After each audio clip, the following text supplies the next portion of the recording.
All right, we're in. Sorry about that, guys.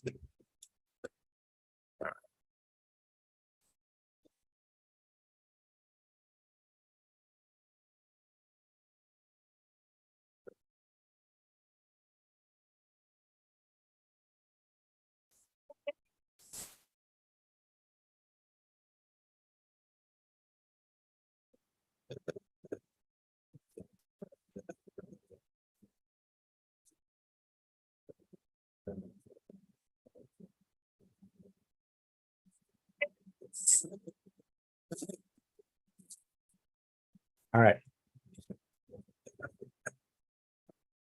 Admit.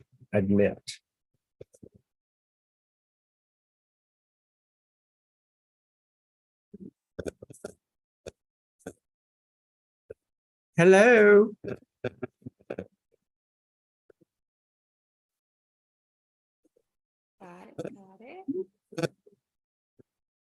I can hear your voice, Lenka. How are you, my good Rafa? What's up? I'm doing great. Enjoying the summer. Now in Victoria, it's Pride weekend. So we are very excited. Yes. Hot? Sorry? Is it hot there? It's actually very well. For me, it's very hot. I think it's 24, 25 degrees right now. Too hot for me. Okay, so Celsius or Fahrenheit? hi, Lenka. Oh, Yeah, is it Fahrenheit? Celsius. Celsius. So I don't know because I live in America, so I wouldn't know what temperature is that.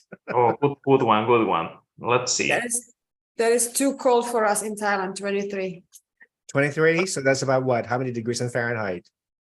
Because right now it's where I live, it's about 73 degrees Fahrenheit. So I don't know how much is that in Celsius? You know, I lived in the US. 75. 75? Yes. Okay. Okay, that's not too bad. Yeah, that's summer right there. All right. Well, I'm so glad to finally meet you, Lenka. And, and of course, Antonio, this is the first time you've actually met, at least virtually, correct? Yes, with Lenka. At least me with Lenka, yes. Yes. Yeah. Okay. I'm brand new in this whole group. I only knew Henrique before. That's right. That's right. Of course, we all know and love Henrique. And you know what? It's interesting because Henrique and I have been online friends for over 20 years, but we haven't met in person yet. We haven't met each other in person. So when he came to Boston 2 years ago, this is January, to celebrate his 50th birthday, he texted me and he said, you know, Rafa, I'm in Boston area. You know, do you want to meet? And I wanted to meet him so much, but for some reason his plans changed. So I was a bit disappointed. so Henrique, if you're watching this, okay, you owe me a visit, okay? So yeah, or you can meet in Vietnam this year. You know what? I'm thinking of going to Vietnam for Miss Grand International because I've never been to the country. And the last MGI pageant I went to was in Las Vegas back in 2016. So that was a long time ago. Antonio, are you going to Vietnam? I would love to. I'm planning to go to Vietnam, Thailand, or the Philippines, but next year, but around this time. So no pageants during that time, unfortunately. Okay. Yeah. If you stop by Thailand, let me know. And I will see you, Rafa, in Vietnam because I will be there 100%. I will miss it. Okay. All right. So have you been to Vietnam before? No, first time. So it's exciting. I'm really, really happy because we have a huge Vietnamese community in Czech Republic. So it's kind of like finally like getting to know their culture too. Yeah. Yeah. I love Vietnamese cuisine. I love Vietnamese food. And I think it's one of the best, healthiest foods ever. Because when I used to live in, I grew up in San Francisco, California. So, you know, I went to school, public school, where everything was multicultural. I had Vietnamese, I have Filipino, I have Hispanic friends, I have Black friends. but the one cuisine that really stood out for me was the Vietnamese cuisine, because I love the flavors, the aroma, the basil, the cilantro, and being vegan, it was hard for me to appreciate. You're vegan? Yeah, woo-hoo! Yay! That's great. So the next one will be Antonio, right? Maybe, who knows? Yeah. Yeah. So it was hard for me. I became vegan like 20 years ago. So it was very hard for me to appreciate traditional food that would usually use meat and fish and other, animal products. That was the most difficult part. But then again, you realize, what? Being vegan, you can eat so much. You can make every food vegan now.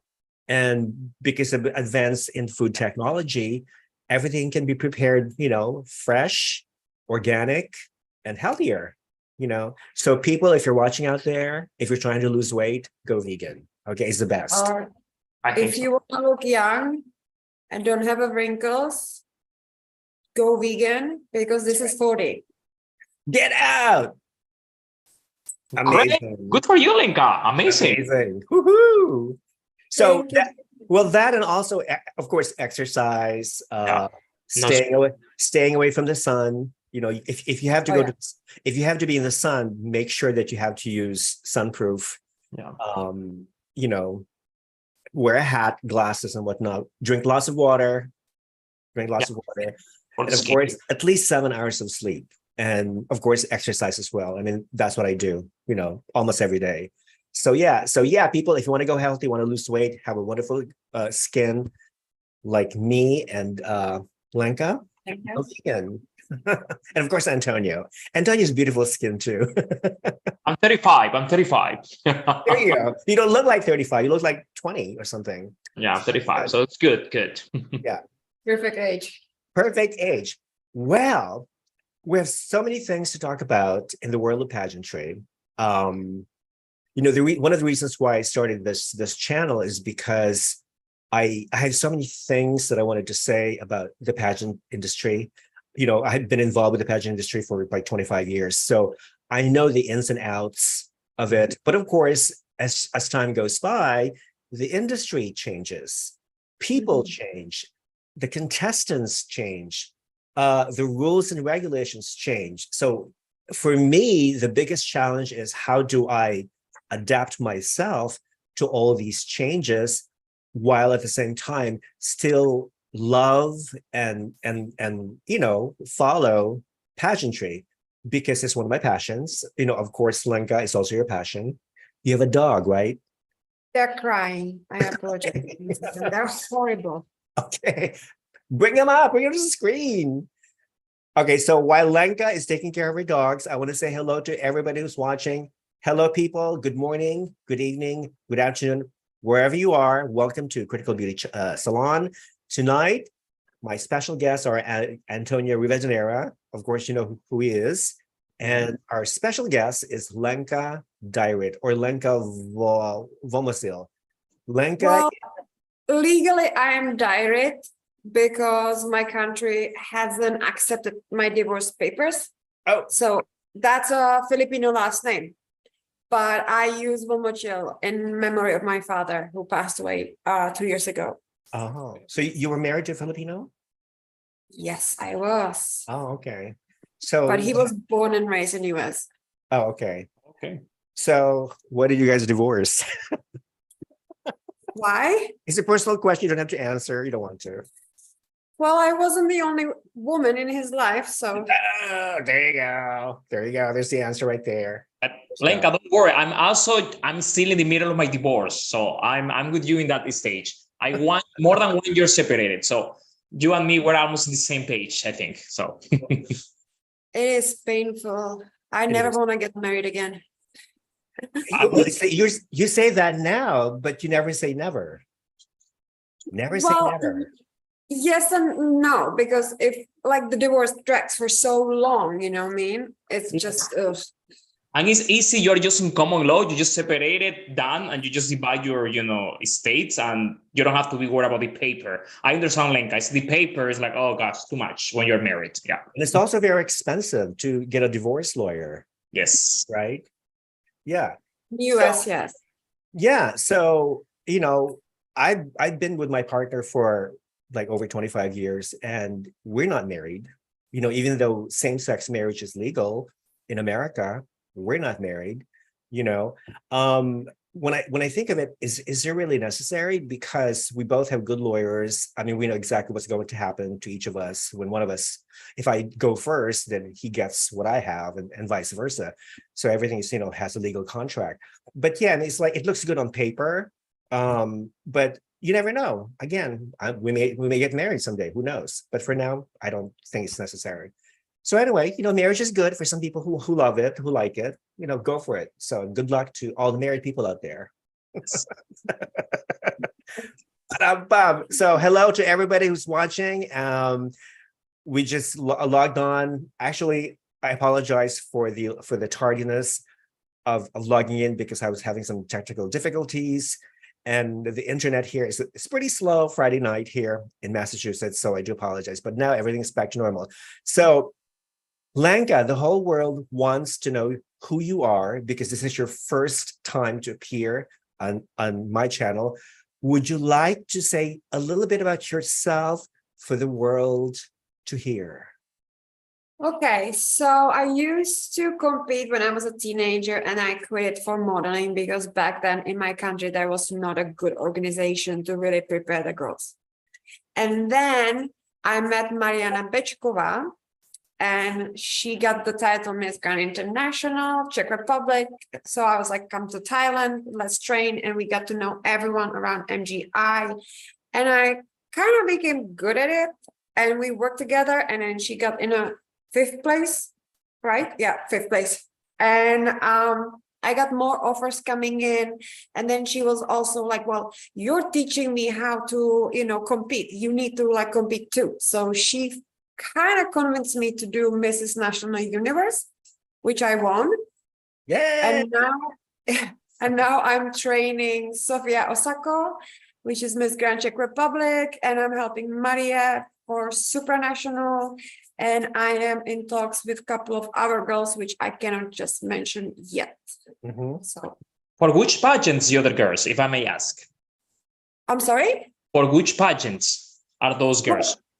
Well, mostly I am doing Grand because, I live here and I know everyone, but I kind of feel like that pageants it's all like science the same, right? Like if you go in a pageant, you study about it. You study about the organization, how long they've been on, functioning, about the owners, what they like, and the behavior, how to dress, and so on. And if you do exactly as they like, you can pretty much win, even if you are not the most beautiful one. Exactly. Yeah. I have to say now, Lenka, that you did an amazing job last year. I think that Miss Czech Republic should be the first runner-up. I was in shock, like everybody else, when she was. I totally agree. I agree. Like, are you kidding me? After everything, I was disappointed, but you did an amazing job, and she's great. So I love her too. Well, right. Thank you so much. I mean, it's all her. She's absolutely incredible human being. Funny thing is, we guessed the question the night before. The night before we were talking about what is going to be the final question. And I'm like, knowing him, it's going to be like, what would you tell to Vladimir Putin? So she knew and she was prepared. And after she delivered, I was like, top 2 minimum. And then 5th place. And I was like, I have to say, that we all love, because I love Miss Grand stage, but that's the only thing I don't like. Is sometimes how popular you are in the world maybe is a little bit more important. That's why for me, I'm still a lovely the girl from Thailand, but she was never better than Miss Republic. I'm sorry, but it's true. And yeah, I was disappointed for the 5th place for sure. Yeah. Well, you know what? Okay. Well, pageant is also business. Oh yeah. So if you run a pageant organization like Nawat runs MGI, you would do everything in your power to get money, to make money. So obviously, even though some fans did not like the results, well, we all love the winner, Miss Brazil, Isabella. I mean, I think, we all think that's just phenomenal. But when I thought of Thailand being the first runner-up, I was also shocked. I was actually rooting for Czech Republic as the first runner-up. But then again, when you think of Thailand's huge social media following, there's the answer right there. You know, if you were Nawat, would you pick Thailand over Czech Republic or Czech Republic over Thailand? You know, it doesn't make any sense to pick Czech Republic because she has far less followers than Thailand. It's it's a numbers game. We all know that it's a numbers game, you know. It's also the singing. Khun Nawat loves the queens that can sing because he organizes the concerts here in Thailand. And when they sing, the people fold money in these like necklaces and a flower bouquet and give it to them, and they like leave a million of bahts and so on. So he like queens that are good for the market. So dark hair, the blonde girls don't really do well in Thailand. And if you think about it, there was never a blonde winner except for Claire, and she got the crown because someone else was By dethroned. default, yeah, because the original winner was dethroned, who happened to be dark-haired. Yeah, so you need to be marketable, and you need to have a special talent, because he told me when we were in Prague during Miss Grand Czech, he said, you know, I just really want the winner who can make me money. See, that's his favorite gesture: money and love. It's a universal symbol for money and love at the same time. A lot of people don't know that, but this is also a symbol for money in some cultures. So it's a numbers game, and you know, from a business perspective, it's understandable. But if you take away the business and the politics and you focus everything strictly on physical beauty, stage presence, a manner of speaking, and universal appeal, obviously Czech Republic was much better than Thailand. I mean, I'm not saying this to diss Thailand, but Never. Objectively speaking, that's the truth, you know. But as far as marketability goes in Asia, yeah, blondes don't do very well in Asia, because the majority of the Asian people have dark hair, and they don't, you know, they don't see themselves wearing stuff worn by a blonde person. So that's only logical. Yeah. I mean, the look like me, when you have a dark hair and pale skin, you can make good money. If you're mixed, Japanese mix especially makes tons of money and so on. Blondes, really, they do show magazines, but that is just teeny tiny. But big commercials like Sunsilk always need to look like it could be mixed a little bit. Now, since we're because, you know, as I said before earlier today, you know, it's going to be, we have so many things to talk about. Since we started pretty much with Miss Grand International, might as well, you know, go all the way to talk about MGI.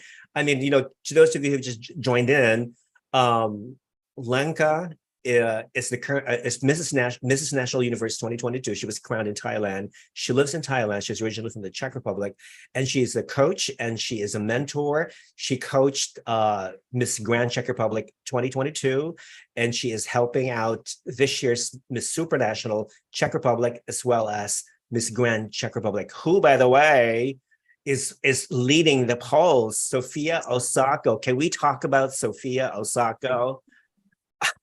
When I saw her win her national title, I was like, oh my God, this is it. This is Miss Grand International 2023.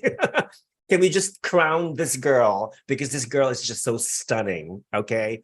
Lenka, please fill us in with Sophia. I mean, you know, after Mariana, I said, I'm done. It's beautiful, it's fun, but it's so much work and so much stress, you know? And then I saw a picture from casting for Miss Czech Republic of Sophia, and I was asking Mariana, I'm like, who is this girl? And she's like, oh, I know her. She studies in the same school, political sciences. And she introduced us. And I started talking to her, and I fell in love because, you know, her beauty matches the inside. She's very young, but she is very mature. She knows perfect answer to any question because she studies the political sciences. So she's like Mariana, very good speaker. She has a golden heart. I'm actually wearing the t-shirt of her foundation, which is called Debra says that, which is helping the kids with the butterfly disease, if you're aware. And she was here, she just left. She was volunteering in Chiang Mai. She's taking classes with Sharp Studio. They're sponsoring her. They love her so much, they sponsor her. Gio Gala sponsors her. She recorded music with Titanium, which is one of the biggest Thai bands ever, you know, and We didn't chase them. They came after her, which was amazing. Wow. The song is Right. about to drop, so So there you go. I mean, she has beauty, body, and brains. What else do you need? I mean, she has talent as well, so she can sing. So that's great. So if you guys are not wondering, if you don't know who Sophia Osako is, check out her Instagram, Sophia Osako. She's the Miss Grand Czech Republic 2023. Her father, I believe, is Japanese, and her mom is Czech. Czech. Okay. And her mother is stunning. Her mother is gorgeous as well. I mean, she's blonde, right? Was she a model, I believe, or was she a former beauty queen? she's a model, she's a designer. She is just incredible human being too. The whole family is incredible, talented. Yeah. Dad is a singer, so Yeah. And I think she has an older or younger brother who's just as gorgeous as she is. she has two brothers. Just two brothers. Okay. And she's how old is she? 18, 19? She's 19. Okay. All right. Yeah. Wow. So she's quite young. Yeah. So definitely Miss Grand Czech Republic 2023 is on the top of our list as a potential winner. So yeah, look, check out her Instagram and follow her. She is amazing. She looks like a doll, like a living doll. Yeah, She looks but better she than can Bart. be sexy too. Yeah, and her face is just flawless. I haven't seen any bad angle or bad photo of her. I mean, everywhere she looks, like, oh, amazing, She reminds me of Oxana Fedorova. That's kind of beauty. Like, it's like spectacular, like once every 100 years, like gorgeous. Right. Yeah. Yeah. For me, I look at her and I'm like, this girl is a star no matter what. With or without Miss Grand International, this girl is gonna be a celebrity one day. She just has that, I cannot describe it. Aura. Yeah. Yes. Amazing. As you know, Miss Grand International 2023 pageant will take place in Ho Chi Minh City in Vietnam, October 25th. October 25th is a significant date because it's always held on October 25th. So I don't know why. Does anybody know why Nawat always chooses October 25th? Any significance? Julio told me that it's Nawat's birthday, July. Is it? 25th. That's Julio told me. That's Nawat's birthday. I'm not sure that's true. Julio, you are watching us. Please let us know. Yes, please. Yeah. Because I was like, I thought I'm expert on MGI and I don't know. But it's October 25th, 2023 in Ho Chi Minh City. So far, 28 countries have confirmed their participation. And I think 40 more countries will be chosen either by appointment or will be crowned to a national pageant between now and then. So we still have a long way to go. Now, in the Philippines, they will have the first Miss Grand Philippines, which will be held, I believe, July 13th. Oh, just less than a week from now. This is very interesting because it's a very strong group this year from Miss Grand Philippines. And I can't wait to watch it because I know the guy who produces it is the same guy who produces Miss World Philippines. I forgot his name. Last name is Vergara. Is it Arnold Vergara? Arnold Vergara is the guy who owns the Philippine franchise for Miss Grand, Miss World, and other pageants as well. So yeah, so I can't wait to watch Miss Grand Philippines. Now, Cuba also will have its first national Miss Grand Cuba pageant. As you know, pageants are not allowed in Cuba. So therefore, they have to pick the Cuban representatives outside of Cuba. And it just so happens that there are many beautiful, stunning Cuban girls living in the United States. So the pageant will be held, this Grand Cuba pageant will be held in Tampa, Florida on August 20th. Nice. And I had been interviewing some of the contestants, and they're just amazing. Cuban girls are very, very beautiful. They're very strong and they're very, very competitive. And as you know, Cuba has won Miss Grand International 2014 with Liz Garcia. My favorite. Your favorite. Liz Garcia is the CEO and the national director of Miss Grand Cuba organization. Oh. So yeah, I'm very, very glad for her. She actually was invited to participate in the Miss Grand Colombia pageant a few weeks ago. And did you guys see the Miss Grand Colombia? Yeah, and she was there. I remember I recognized her. Yes. Yes. It was production wise, it was kind of bad because it had a lot of technical glitches. And there was this one contestant who pretended who staged her falling off the pool in the swimming pool. And everybody, is that real, girl? Please stop. Okay, you're faking your fall. Okay, to get more attention. Okay, Now I have to watch it. go watch it. I'll send you the link. It was just hilarious. And of course, she didn't make the semifinals. Okay, because everybody read her. Okay, girl, please stop. So Miss Grand Cuba on August 20th. Miss Grand United States also will take place, I believe, next month. I'm not sure. But it's interesting because this year's Miss Grand United States, there are several pageant veterans who are competing. One of them is Mazzy Eckel, who was Miss Washington USA 2022. The beautiful girl who plays. Oh my gosh. The beautiful, stunning brunette who did not place. She do you remember her costume? It was a Barbie doll. Was it a Barbie doll? Yeah, it was a Barbie doll, and she's inside a box, and she had to carry that box onto the stage, and then she was doing all these wonderful what costume did she wear? Something like militaristic with a helmet and boots and stuff and everything. But she was phenomenal. She was awesome. She was competing as Miss Grand Washington this year in Miss Grand USA. Another contestant who's competing is Natalia Salmon. She was Miss Earth USA 2022, but she was dethroned. And the Miss Earth USA organization never officially stated the reason why she was dethroned.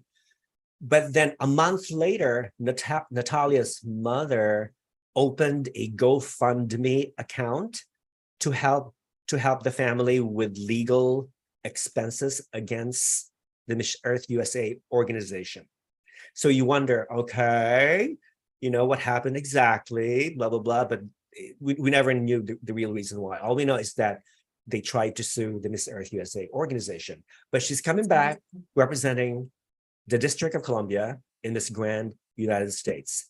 Another person was coming back. I don't know, Stephanie Miranda Antonio. Do you remember her? She was Miss Ohio USA 2020, and she plays in the top 16 Miss USA 2020. So she's coming back as Miss Grand Great Lakes. So she's representing a region, the Great Lakes. Yeah. So I'm so very excited. Miranda, the one who plays for the one who was Miss Puerto Rico contest. Yes. Yeah, she competed in Miss Puerto Rico as well, and she made the top 16. Yeah, she's Puerto Rican. Another girl who's coming back is Rachel Slauson. She was Miss Utah USA 2020, and she was the first openly LGBT person to compete in Miss USA. Do you remember her? Rachel Lawson. So she's coming back as Miss Grand New York. So she's representing New York this year. I have to say that after all these lists, I don't know who is organizing the Miss Grand United States, but they're doing an amazing job. Like, they already have amazing candidates. So, oh wow, you're great for them. Yes. Now, I think for Miss Grand International, I think there are several new countries who are competing for the first time. One of them is Bonaire. Do you guys remember Bonaire? Bonaire was very active in Miss Universe, for many years, and then all of a sudden they stopped. They just disappeared, forever. And then they came back, not to Miss Universe, but to Miss Grand International. Gibraltar is competing for the first time. So is Seychelles and Trinidad and Tobago. So I'm looking forward to those countries' participation in MGI. Now, Lenka, do you know the national director for the United Kingdom, Kathryn Fanshawe? She was Miss Grand Wales, I believe, 2020. What country? Wales. She was Miss Grand Wales 2020, Kathryn Fanshawe. She's now the national director of Miss Grand United Kingdom. She did a live recently, and she said that they're going back to splitting UK into 4 divisions again: England, Scotland, Wales, and Northern Ireland. So those 4 political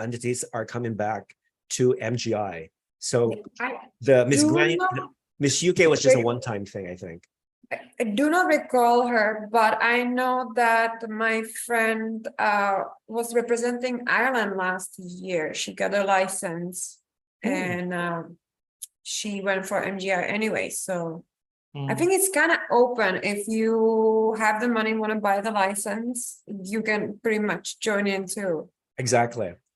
And you don't have to crown the girl in the country that she's representing. You can easily pick somebody who Miss Cameroon who lives in France, or a Miss Uganda who lives in Venezuela, and just crown her. She doesn't have to be in the country where she was born. All you need to do is pay the franchise and send the girl to Vietnam, and you're all set. So they don't you can do Russia, call yourself Crimea, buy yourself a license. There you go. Or Miss Grand, whatever happened to Miss Grand Bashkortostan? Remember Bashkortostan? And then Siberia, they had a representative from Siberia as well. I mean, those are not really real countries. They're just political divisions of Russia, so. Interesting, there was an incident between Nawat and Miss Grand International 2021 from Vietnam. I can't even pronounce her name. I'm sorry. I'm just gonna call her Tien, Tiem. Okay.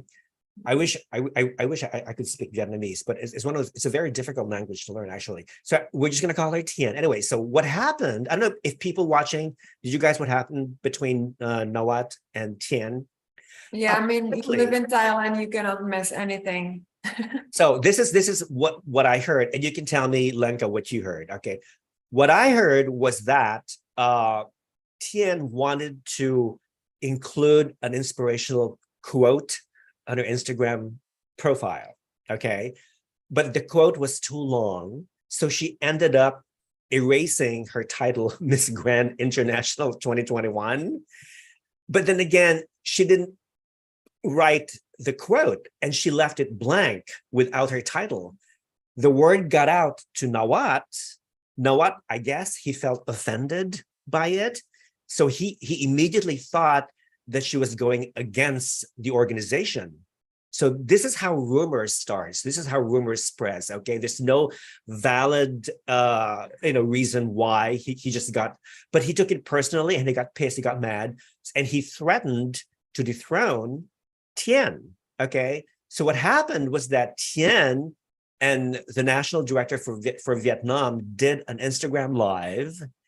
They basically explained what happened, and then Tien ended up apologizing to Nawat, to Teresa, and to MGI organization. So this is what I heard from the translations from Vietnamese into English that I read on Instagram.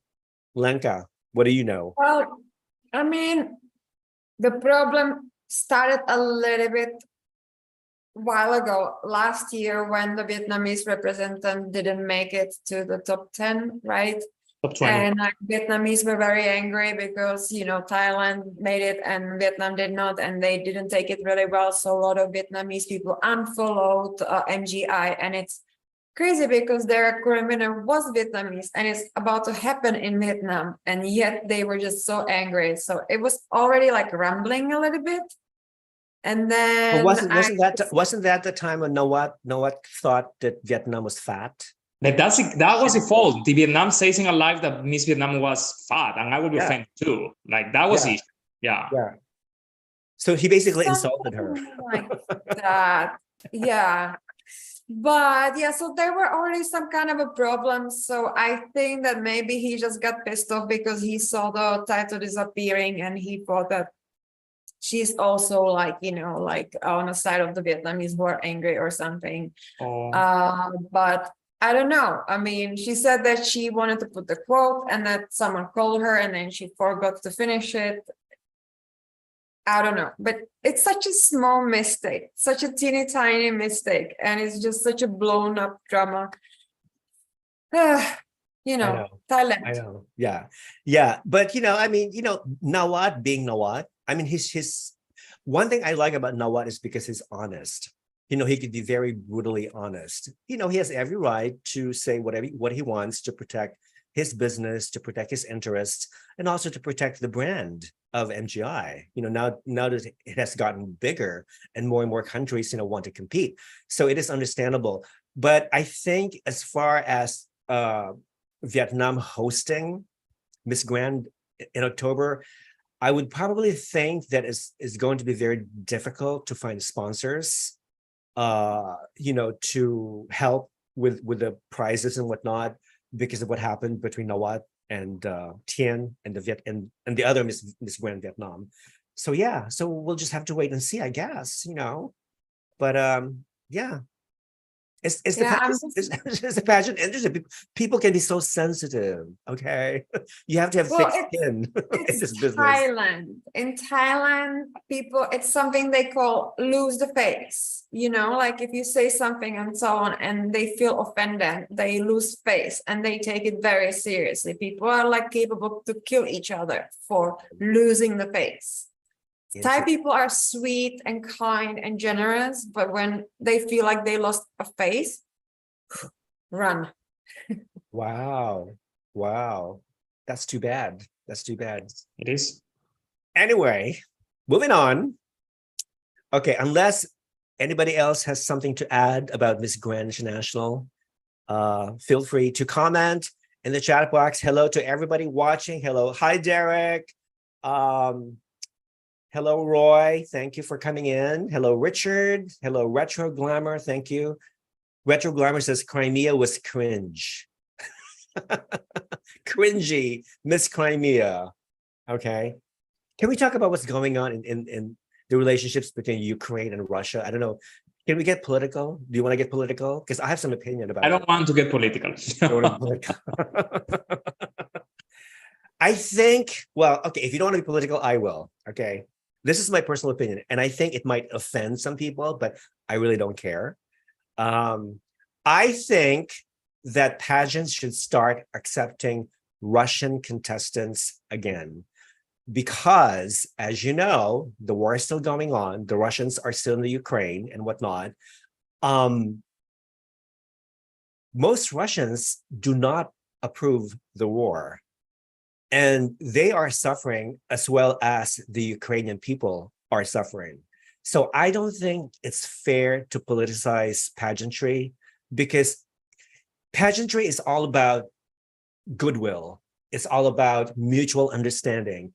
It's all about establishing peace and good relationships between all countries. Okay, so I don't understand why pageant organizations are refusing to accept Russian delegates. I mean, look at Miss Universe. Thank God Miss Universe still accepts Russian delegates, and I'm happy. I think Miss World as well, and Miss Grand as well. But Miss Supranational, I don't understand the logic behind it. I know Supranational is based in Poland. The Polish history is filled with bloodbath and violence committed by Russians in the past, but that's the past. Let's move on. I'm sure the Czech Republic and all the other Eastern countries were invaded and conquered by the Soviets. Yeah. Lenka, what do you think? That's exactly how I feel too. We were occupied by the Russians since 1968 till 1989. We did revolution and we got rid of them. So of course, as Czechs, we have like this bad feeling, when it comes to Russians sometimes. But literally, it is a past, and I know so many amazing Russian people who are not agreeing with Putin. They don't have a choice. He just established himself as a president, and he's not stepping down. And what are they gonna do? Protest and get in a prison, tortured and get killed? Mm-hmm. I mean, when my country was under communism, if you said something against the Russians, not only you suffered, but your family suffered too. They would get imprisoned, your kids could not study, like you would destroy your family. So I don't think the Russians have a choice. So why to punish them? Totally agree. What do you think? The only comment that I want to say is again, like private organizations, they have the rights to accept or know the Russian delegates. But I think that some pageants, sometimes they are very political. And last year, Miss Supranational, remember, they do something for Ukraine. Beautiful that they do. I'm not agree that I don't think they should do in that, because if somebody doesn't follow politics, they will be thinking that all Russian people are bad. Right. That's the message that they are saying, and I don't like that, because a lot of Russian people are innocent. They're not, they're not agree with the war, but like it's like you're punished every, like I feel that some pageants are punished, like all Russian people, and I don't think that's fair.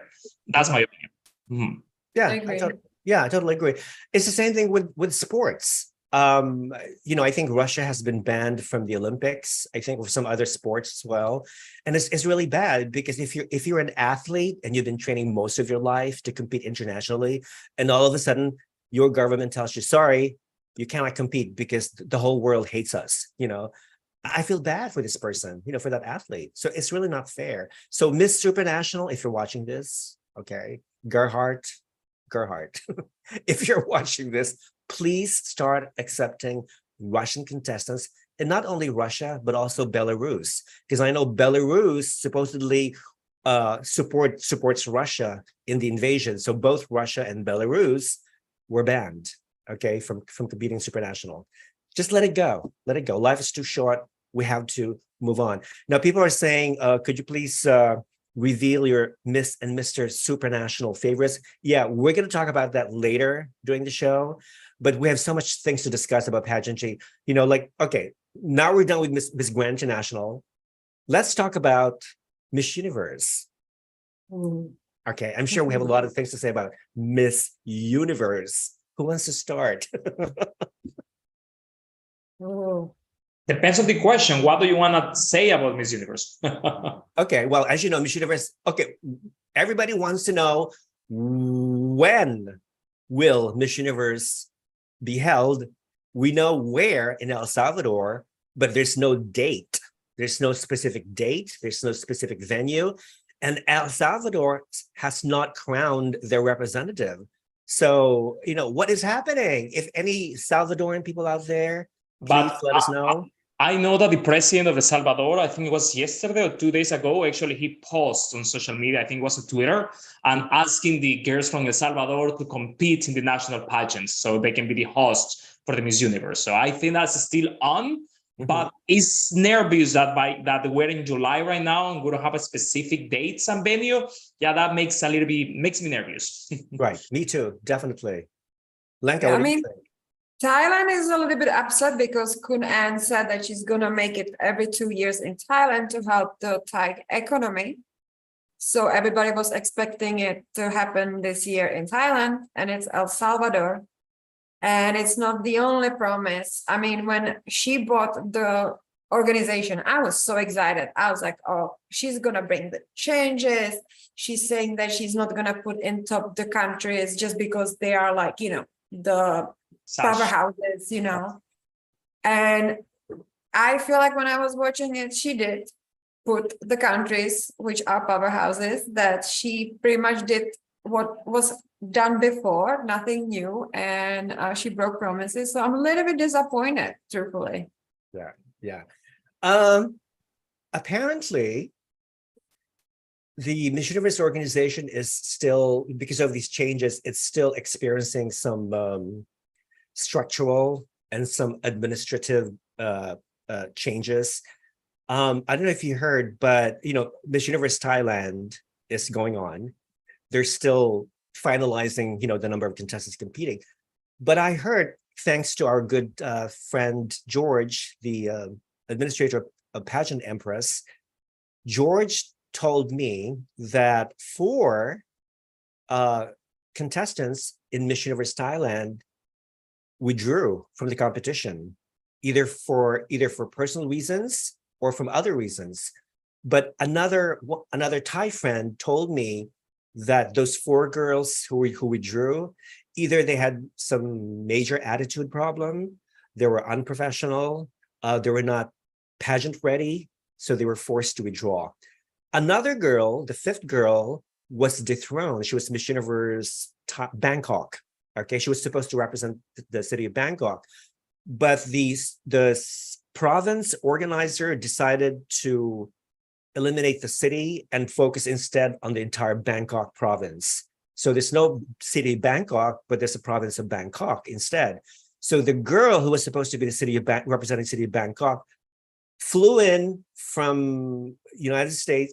No, what's the story? Oh, she flew in from New York, where she was visiting, to Thailand, only to be told, sorry, we cannot accept you anymore because of some changes in our policies. So I felt bad. I felt bad for this girl. I really felt bad. So that's what's going on right now in Miss Universe Thailand. Not a good start. And you wonder. I thought that the girls quit because there is Vina, Antonia. They got scared. They got scared of Vina. That too. I really, yeah. The winner will be among those three. So I would be like, yeah, maybe just to practice. I think I would be a contestant just to practice. Yeah, exactly. So so let's talk about. I think a lot of people assume that Vina will win Miss Universe Thailand. I want. It's between Vina and Antonia Porceld, who was Miss Supranational 2019. She decided to compete. She decided to come back. Okay, so I want your opinion about this. If you have won a Grand Slam pageant already, do you think it's fair or appropriate for you to compete in another Grand Slam pageant? What do you think? You want to start? Should I? Go ahead, Lenka. Go ahead. Yeah. All right. Well, I feel like it's a little bit disrespectful towards Miss Supranational because they chose her as their winner. They gave her the trust and so on. And she already had that world title. She had the time to shine. So I find it disrespectful towards the organization, Miss Supranational. And B, I think there is a time for in our girl to shine, to have her like 15 minutes of fame. And Vina definitely deserves it. She is a goddess and she's been waiting and training for so long. So, Well, that's a good point. Antonio, what do you think? Do you agree? I mean, of course, like human rights, she can do as she wish, but I think that it's not more about the fact that she was Miss, a Grand Slam winner, but well, maybe actually it is. But she was already popular. She represents a huge organization. She traveled around the world. Like I think that for her, maybe it's time to move on. Why she wants now to compete for a new pageant? Why she wants to take that risk? But because if she loses, she will take everything, out of the window. Why she's gonna take that risk? I think that she should have moved on, forever Miss Supranational 2020, I think she was. So, right. I think for me, I would agree with Lenka because in a way, not only are you sort of like disrespecting Miss Supranational organization, but it makes you, it makes you wonder, maybe there's a better pageant for me out there. So she thinks that Miss Universe is superior or better to Miss Supranational. That's what I think that she thinks, but because of her, Antonia competing in Miss Universe Thailand, the Miss Supranational organization, I think, changed their policy. Yes. I think starting next year, if you win a title or if you make it to the top 5, you cannot compete.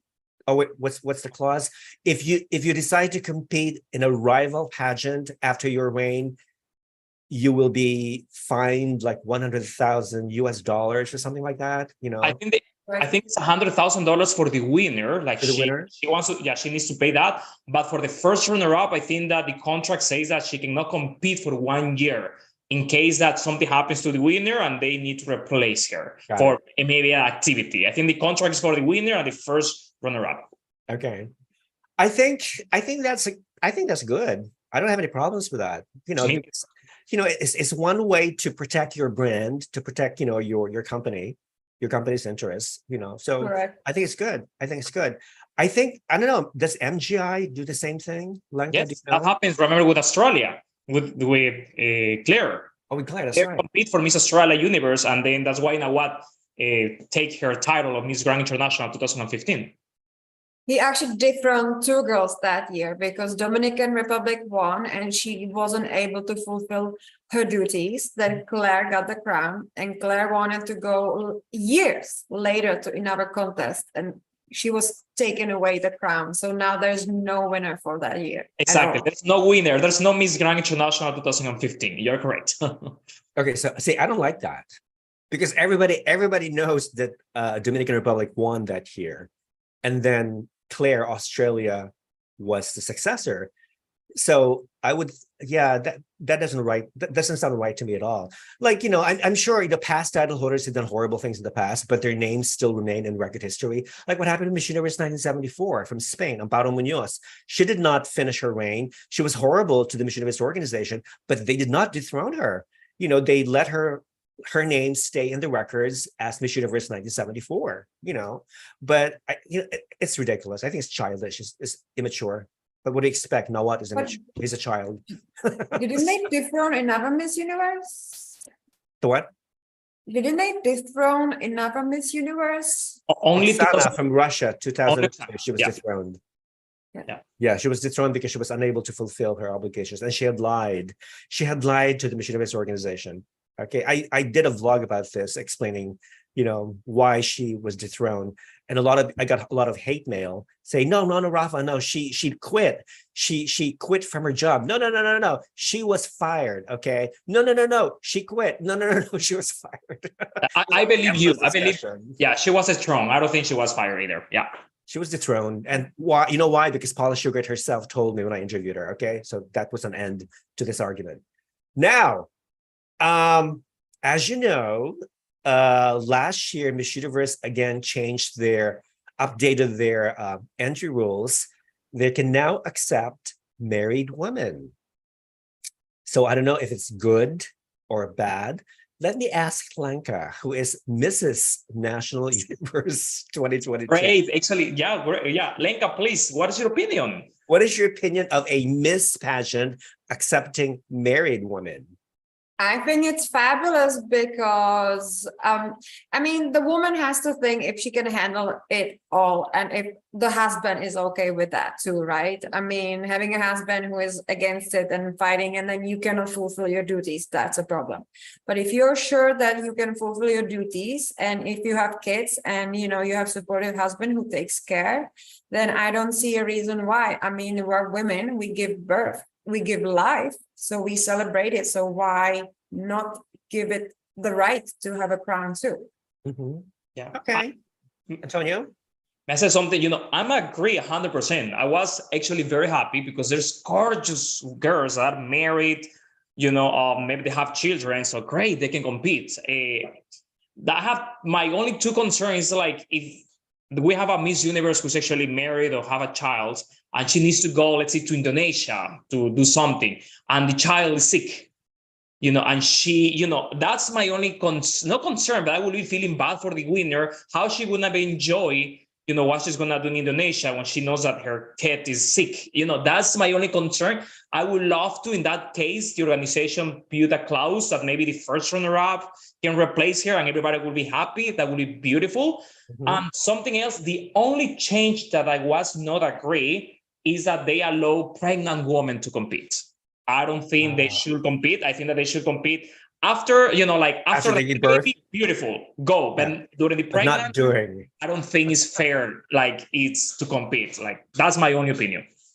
You know what? I agree. Yeah. I don't want to see like pregnant women who are like 6 months, 7 months, 8 months pregnant, you know, carrying a big bump on stage. And all of a sudden they give birth on stage. Wouldn't that be hilarious? Plus, I think it's like a health danger, no? Yes.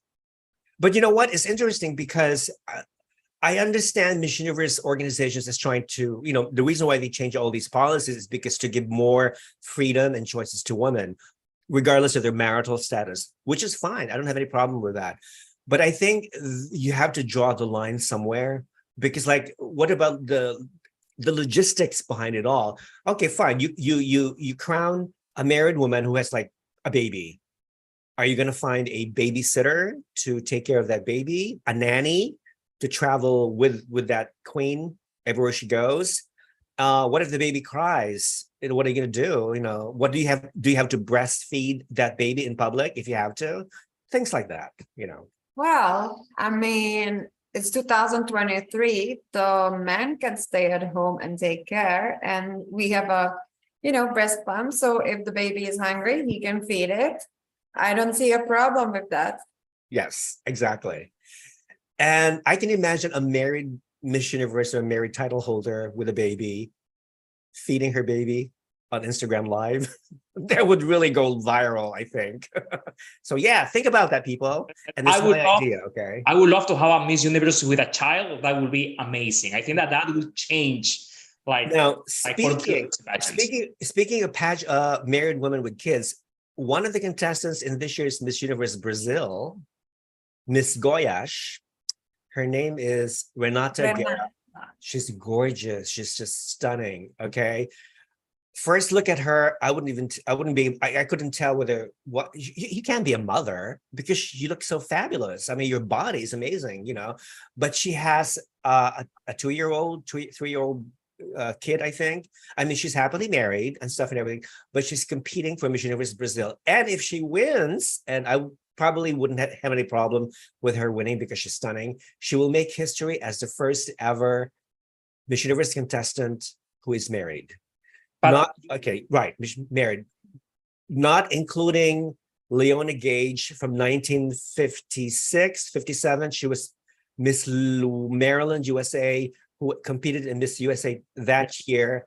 She was married and had kids, but she did not tell the organizers. I mean, she will be the first about her age. She will be the first one that the organization accept her while knowing that she's married. But she's not the only one, Rafa. I'm not sure, but the favorite for Miss Colombia, she also is married and has a baby.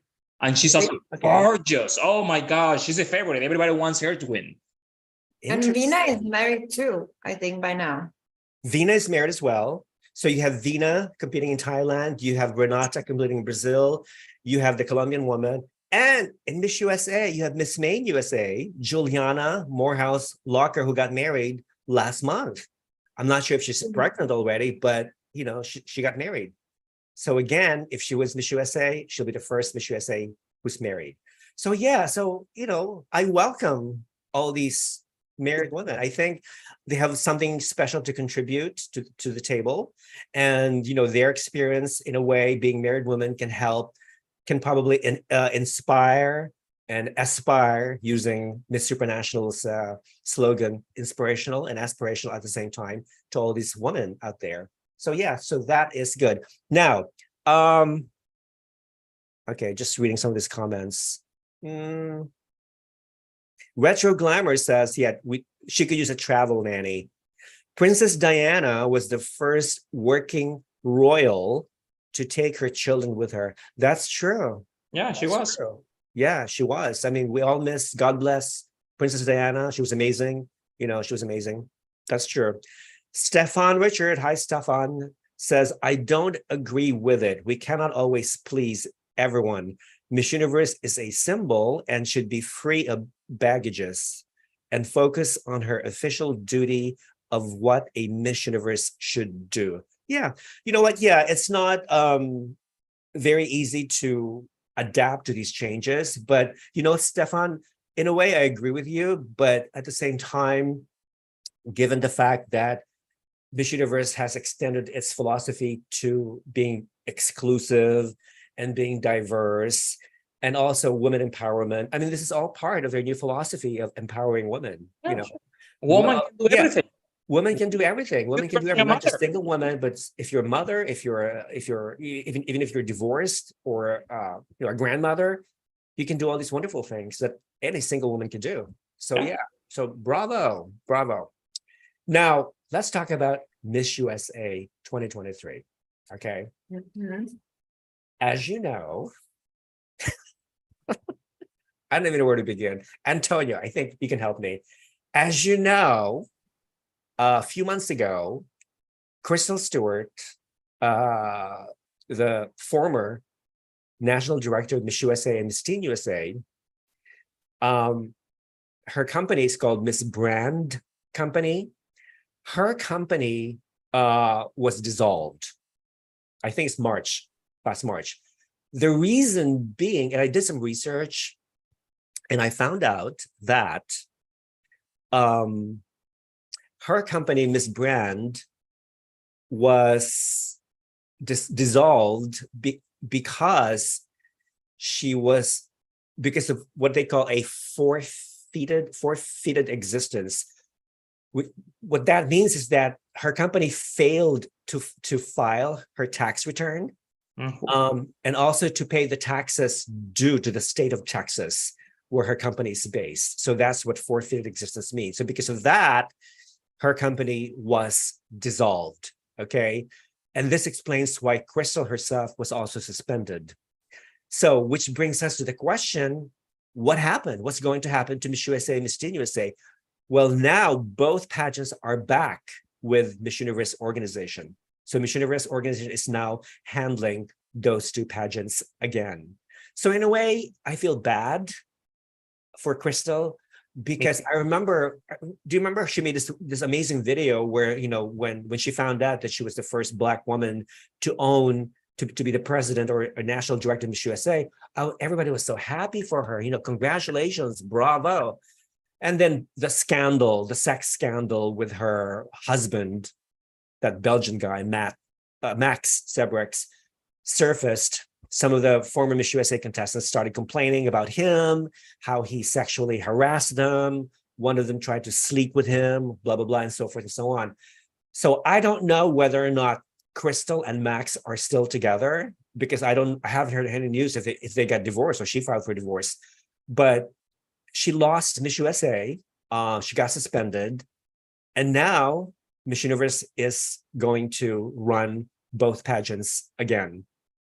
So I don't know, people, what do you think? Do you think it was fair for Crystal Stewart to be suspended? Do you think she did a good job directing Miss USA, Miss Teen USA? What do you think? You know, Antonio, I mean, that was also the problem with the scandal last year with the winner, wasn't it? With Arboni, people claiming that it was rigged. Arboni Gabriel. It all started, not only the sex scandal, but also the some of the Miss USA contestants from 2022 suspected fraud, that the pageant had been rigged in favor of Miss Texas USA. So there was a thorough investigation, and the investigators decided that there was no rigging going on. Okay. Yeah, there was no rigging. Everything was fair. Arboni Gabriel was won Miss USA fair and square. So there was no cheating involved whatsoever, you know. So that was the case. That was the investigation.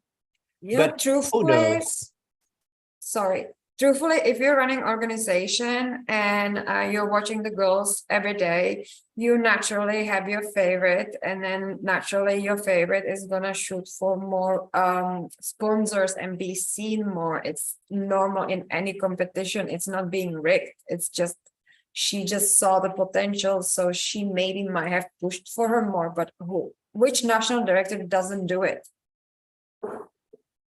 That's true. And I think when you look back at Arboni's pageant experience, I mean, she was really a serious competitor. You know, she was a perfectionist, and she knew exactly how to compete and what to do. I think everything was based on strategy. She won by strategy, I think. Not necessarily physical beauty or whatever, but she won by strategy. So, and who knew that she would win Miss Universe? I mean, she wasn't. I never thought that she would win Miss Universe. My favorite was Miss Venezuela, who ended up being first runner-up. A lot of people, even Global Beauties, chose Miss Venezuela as the winner. So we were all surprised that USA won. So, you know, it is what it is. So we just have to respect what the judges decided on. Comment from...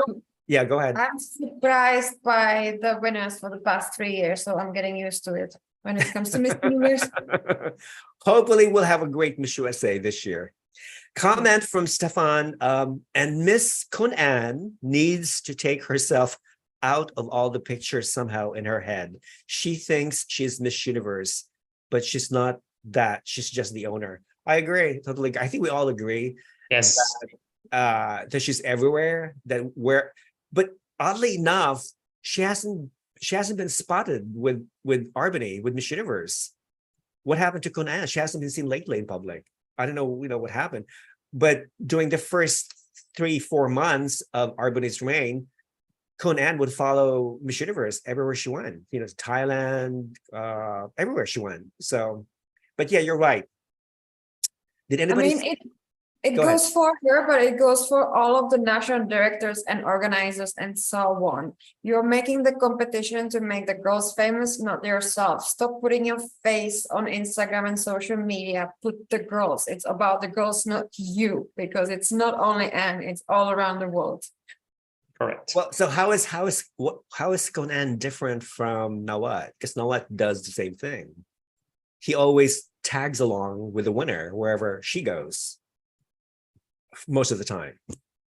Well, Khun Nawat has his moments when he gets, but as you said, we love him because he is straightforward. He's not pretending to be something he is not. And he has a good business strategy. His competition is making great money, and it's the funnest thing to watch. I truthfully fall asleep watching other competitions, but Miss Grand, I'm always like, yes, this is amazing. And yeah, he takes care of his winners. He and Isabella are always together, but Mami Teresa is the best. She's always with the winners. Mami Teresa is our like heart in Thailand. But I can tell you something. What is the difference between those two? You know, like I know they both like the spotlight, but Nawat do it. But also the main focus on Nawat is to grow the brand of Miss Grand International. That's the difference. I think that Anne, she wants to make herself more famous, not the brand of Miss Universe. I think that's a huge difference. So yes, you got it right. Mm-hmm. Comment from Retro Glamour. Crystal Stewart ruined the experience herself, making contestants pay for their t-shirts, Mexico photo shoot and video packages, when in previous years there was a perk of winning a state title. Yeah, that's true. That's one of the complaints made by some of the Miss USA contestants, that they were forced to pay for t-shirts. And I think some of them ended up buying 5 t-shirts to change every day. Because they were wearing the same t-shirt every day, and it got all dirty and smelly and stinky. So in other words, it was a cheap pageant. There was no, it was cheap. You had the poor contestants had to buy everything, like bottled water, other stuff. So, which is really bad. Jonathan said, hi, Jonathan. Miss USA and Miss Teen USA should not have been split from Miss Universe. I'm very glad both licenses were returned to Miss Universe organization. I hope Khun Anne will completely transform both pageants. Let's hope. That's why I'm looking forward to Miss Universe in El Salvador, because that will be the first production ever under Khun Anne. So I'm really looking forward to that production. Now, let's move on. Okay, again, Miss USA. They started, like Miss Universe, they started accepting married contestants. Miss USA this year will be held again in Reno, Nevada, I believe sometime in October, November. So we'll see. Now, another interesting, regarding Miss New York USA pageant, one of the contestants competed in Miss Universe Thailand. 2022, but she ended up withdrawing from Miss Universe Thailand because she wanted to complete her education first at Harvard. So she had to go back to school, but now she's ready to compete again. So she decided to enter Miss New York USA. Her name is Perpetua Smith. She's half Thai, half American, I believe. So a lot of people don't like that. The fact that she's competing in Miss USA instead of returning to compete in Miss Universe Thailand. I think she was one of those biracial, half Thai, half American women who could barely speak Thai. And I heard that when she was competing for Miss Universe Thailand, she was heavily criticized by some of the Thai people for not being fluent in Thai. And one of the people who criticized her was Miss Universe Thailand and Chile, Scott Lee. So yeah, She spoke very little.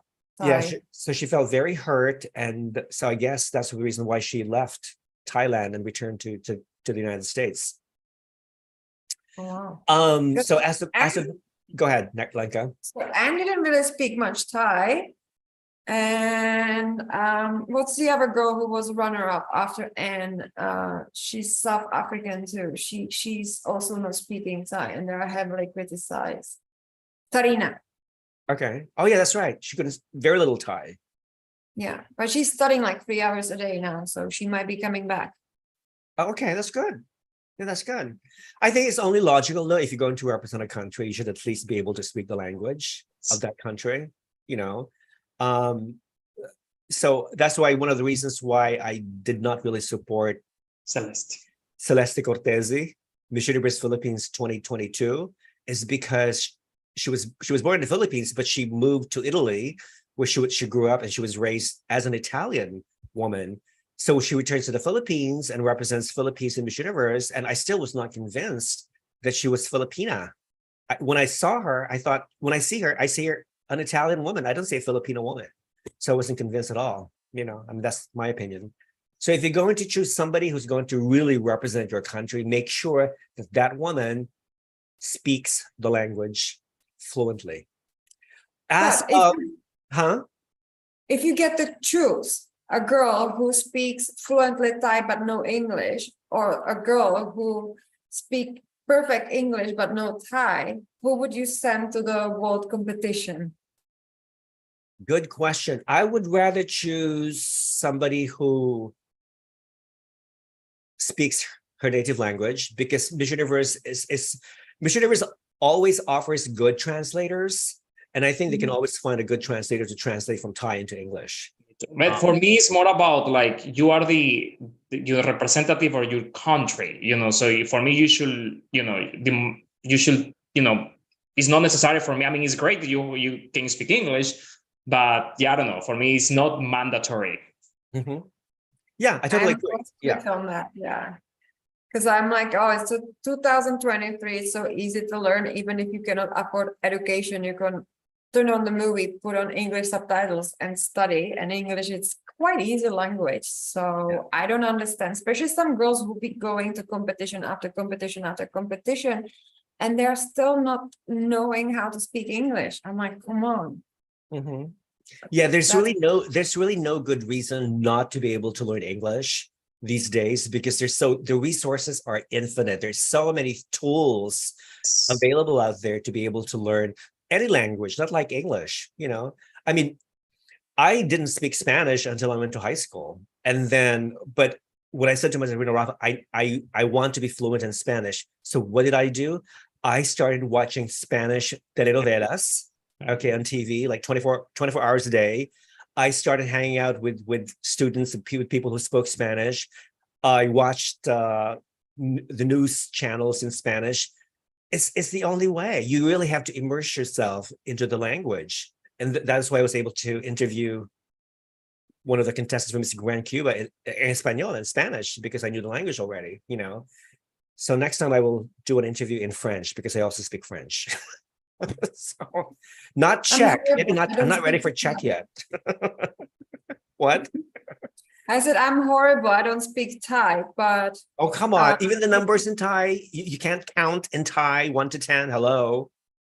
I can, and so on. The thing is, Thai has 5 tones, and I'm a tone deaf. So Ma can mean a dog or horse, or so I can be saying that I'm walking my horse instead of my dog.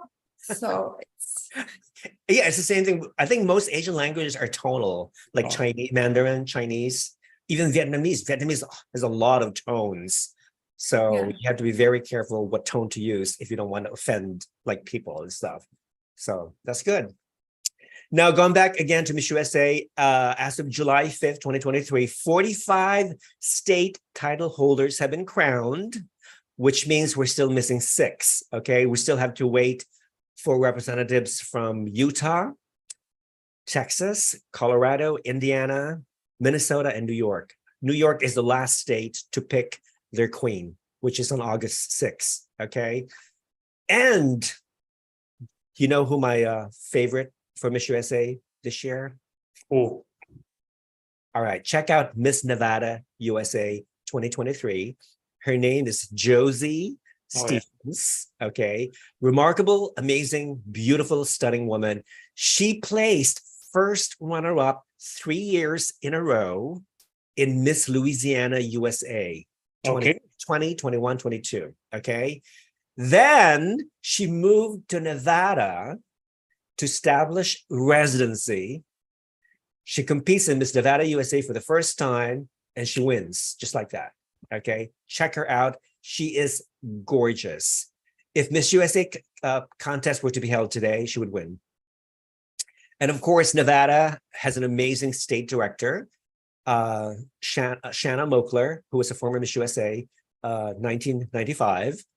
And she's also a Playboy model. And I love Shanna. She's doing an amazing job with her girls, training her girls. Okay, so watch out for Josie Stevens. She's blonde. Yep, that's her. Stunning, gorgeous. Yeah, I love California. Who won? It's a black girl, right? Uh-huh. Okay. She is an army girl, so she is disciplined and interesting. I like her. She has a great look and a great presence. Okay. The new Miss Maryland USA competed in in Miss Supranational 2022. She represented Zambia. So she's originally from Zambia and she won Miss Maryland USA. Her name is Savina Mushingi. Savina Mushingi. So watch out for her. She did not place though in the Supranational, but then again, anything can change. She probably learned a lot from Supranational, and I'm sure she'll probably do well in Miss USA. So yeah, that's great. Okay, moving on. Unless anybody else wants to add to Miss USA, feel free to interrupt. I just want to add something very important. When you told me I investigate. So Miss May, who's the first actually girl who's married competing for Miss USA, she's the daughter of Miss North Carolina who placed third in Miss USA. And that was Miss USA 1994. That was a pageant. That was a pageant that makes me in love with beauty pageants. I was 6 years old. I was watching the pageant. It was between Lou Parker and Miss Tennessee. I think she was the second runner, the first runner-up. Both beautiful girls. I remember all my family were dividing in two.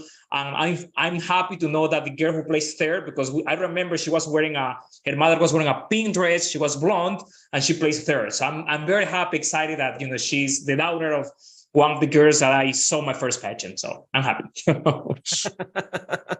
I can just imagine you 6-year-old. So cute. Yeah.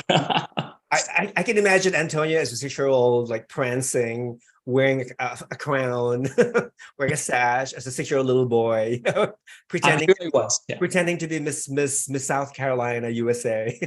No, I was for this first runner-up. She was my favorite that year. Yeah, she was a black girl, right? The black girl, amazing, Virginia, beautiful. Pat something. Virginia, yes. Virginia, yeah, she was from Virginia, yeah. I remember her. Okay, so that's Miss USA updates for now. So hopefully the last 6 girls to be crowned for Miss USA, will do very well as well. So we'll see. Now let's move on to Miss World. Apart from the fact that Karolina Bielawska is the longest reigning Miss World, okay, and the most traveled Miss World, how many countries? I don't know. Maybe the most spectacular. She can be Miss World for 3 years. I don't care. Yeah, she's been visited almost 20 countries, I think, since she was crowned Miss World back in March 2022 or something, I have to excuse myself. I need to open the door for the lady. Sure, go ahead. So they had to do their business. Yeah, so she was Miss, wait a minute.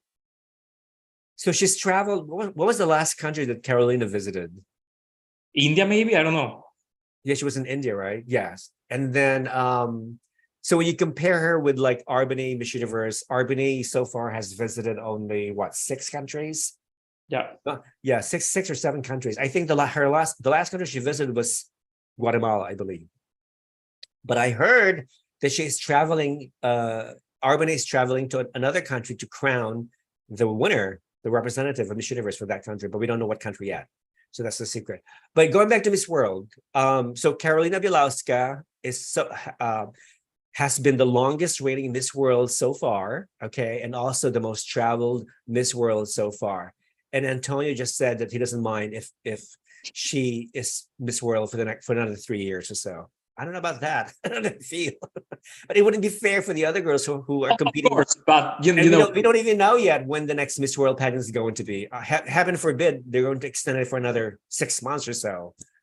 Remember? Yeah, Remember when there was somebody leaked the news that it was going to be held in Dubai in last May, but it never happened. It never took place. So we don't know what happened.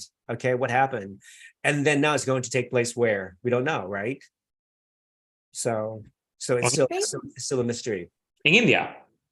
Oh yeah, that's right. In India, that's right. Which is in December, correct? Yes, I mean it's the same as Miss Universe. Yeah. Now here's the question for you people: if you only had one choice to go to, Miss Universe or Miss World, where would you go and why? Please comment in the chat box below. Another update about Miss World. Oh, Miss World America has a new owner. What was that face, Antonio? What did you do? Just my face. I feel like, oh, well, whatever. We know. Didn't surprise me. So last month, on her social media, Shri Saini, the current Miss World America, who was first runner-up in Miss World 2022 to Karolina Bielawska, posted that her parents, Ekta and Sanjay Saini, are the new national directors for Miss World America. Go figure. So what does that say? What does that say? What does that mean? You know, the story is pretty long because I think she competed already in 2019, right? Or And Rafa, then, sorry? who? Rafa knows. Oh, Shri Saini. She crowned herself. Actually, she didn't crown herself, but she rumor has it that her family bought the crown for her for Miss World America 2021 and also Miss World First Runner-Up, Miss World Beauty Ambassador. Those titles were bought by her parents. So basically her parents offered bribe to the Miss World organization some money just so their daughter could place second in Miss World. That's what I've been hearing. Smith should be the organization that we should look up to, you know what I mean? And if there are bribe, how do you say it? Bribe Money. Then I feel like everybody is. I lost hope in the world. Okay, so this is your chance to talk about bribe, Lenka, like you told me before. Okay, so just to give our audience some background.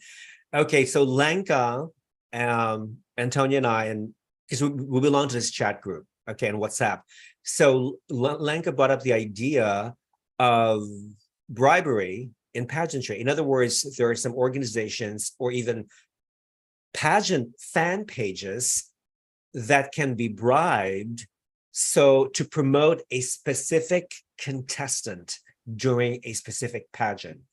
So Lenka, do you want to develop this theory, this bribe story? I mean, it's everywhere in the world, right? You can bribe anyone in any industry, but like figuring out a page which I was looking up to so much, and I realized that they are being bribed by certain country to only post about their contestant, and when they post about other girls, they post the ugliest pictures.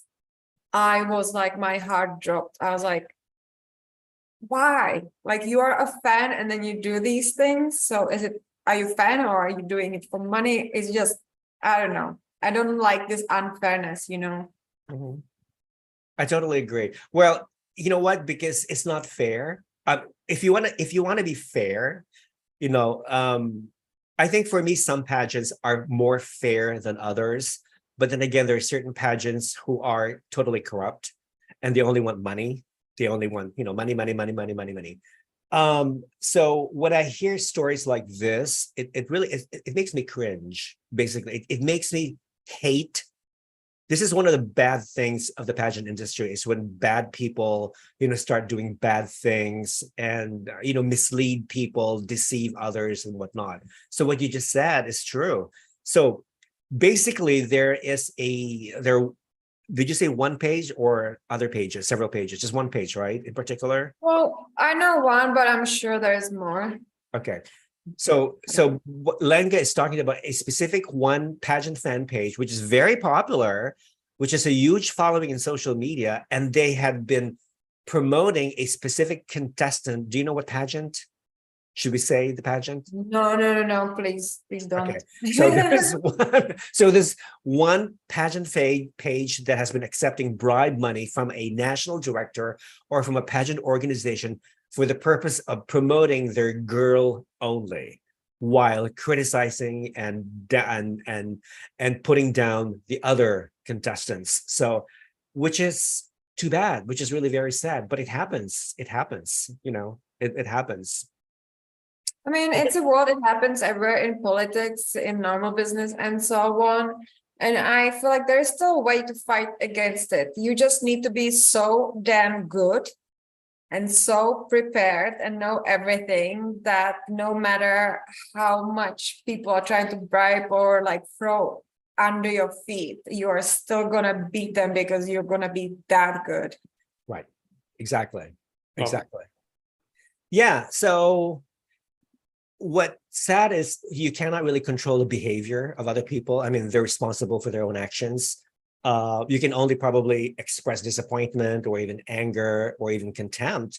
But what can you do, especially if you live in another country and you see and you follow this page, and then you see that this page only focuses on one specific contestant, and you wonder why. What about the others? I mean, there are other girls who are better looking and who are better, in speaking than the girl that you're promoting. Why? So you wonder, maybe money, bribe money. That's all I can think of. So it's one thing if you're like a normal person and you are rooting for one girl, but if you're doing like a page, then you should give a chance to all the girls. And like now, if I'm voting, when I'm voting for Global Beauties prediction list, I'm definitely not gonna be rooting for my girls or so on. It's gonna be absolutely fair because I believe in fair game only. Right. Yes. Good. People are saying, Jonathan is saying, I'd rather go to Miss World than Miss Universe. Okay. Jayton Joshi says World. King Jones says, I will choose Miss Universe. All right. May says hello to Lenka. Gorgeous. Lenka is gorgeous as always as Mrs. National Universe. Yes. Thanks. And good luck to Marie. Yeah.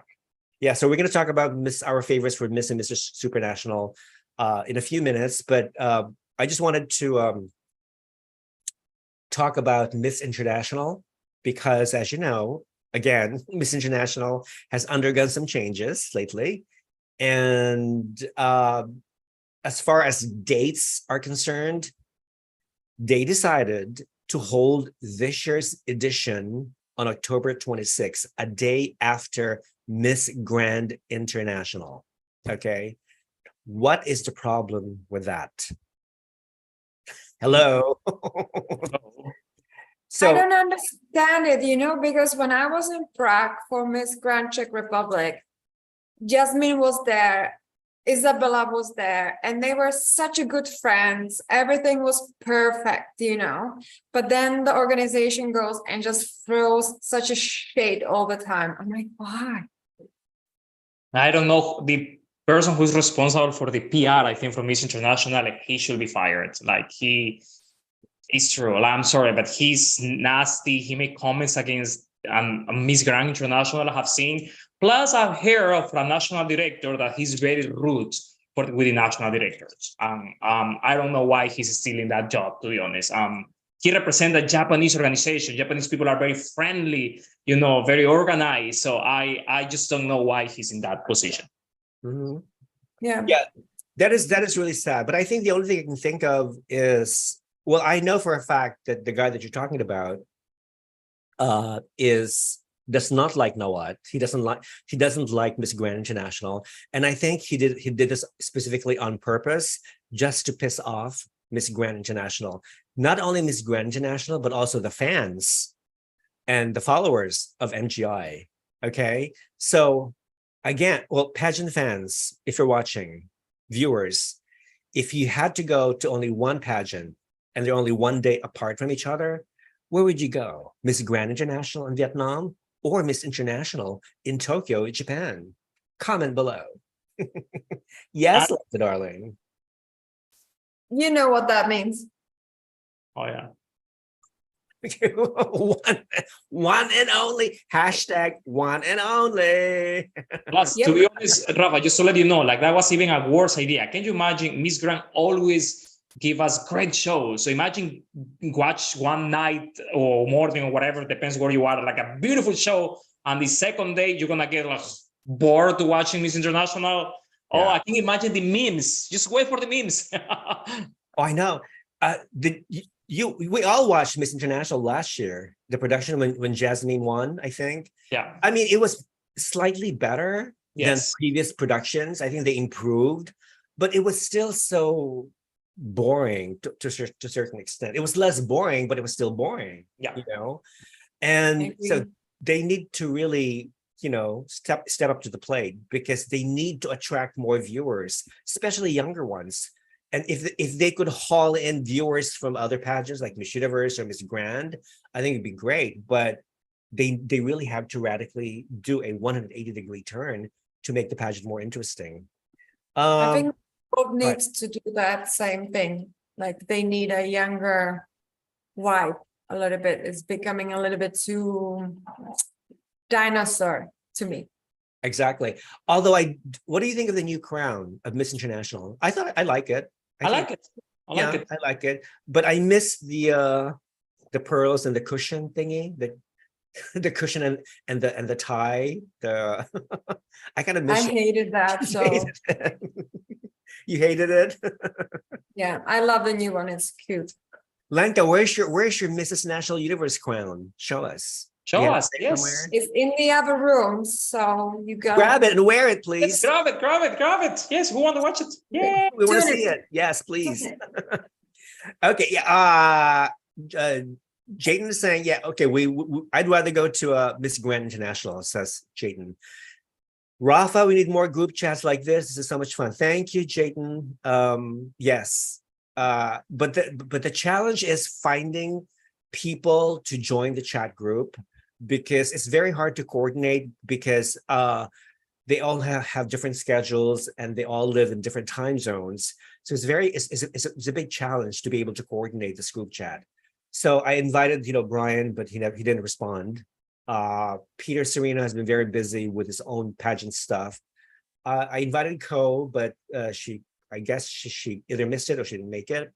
And also George, I invited George, but George told me that Friday nights he usually parties all night long, and then he doesn't get up until about noontime, Saturday noontime. So he's out there partying. George, pageant empress, is out there partying. Hello, George. Maybe you're watching this in a bathroom or something. Hello. Yes. So thank you guys for watching. We really, really appreciate it. And by the way, if you haven't subscribed yet, please click the subscribe button and the bell icon below, and please share. Please help this channel grow, because the more you share it, the more you comment, the more you like it, YouTube will pick up the algorithms and they will share this video with others as well. So please subscribe and like and share. Now, Lenka, I'm back. You're back. Ooh. Oh, I love it. Love it. What is it made of? Is it like it's actually real amethyst. Amethyst? It's, very heavy. It's really gorgeous. Ooh, where is it made of? Is it made in Thailand? Yes. It's okay. Made in Thailand. It's I think they said $5,000 US. So it's not one of those eBay specials, is it? No. It's a real jewelry work. I remember seeing the Ooh. photo of the crown and I said, I want it. And I just worked for it and I got it. So That's pretty. And of course, you have your sash as well. Your sash is pretty too. So that's great. So you're the first woman from the Czech Republic to win this title, correct? yeah, because it was second edition too. It was the second edition. So who won last year before you? Well, it was actually 3 years. It was Puerto Rico, Oh, okay. Okay. COVID. So, Oh, COVID. but they are more known for doing Mr. National Universe, which I just hosted. It was my debut as a host. So that was a really great opportunity. And yeah, they have a huge follow-up for that one.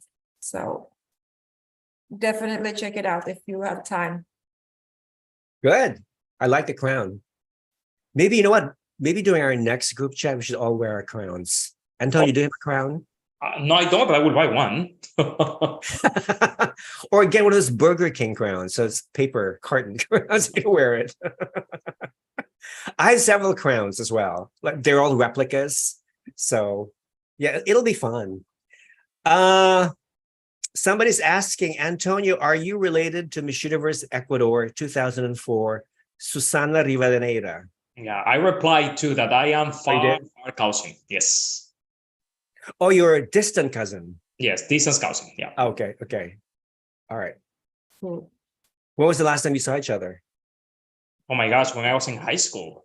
No, wait, no, after. When I was in college. Maybe like 10 years ago. Okay.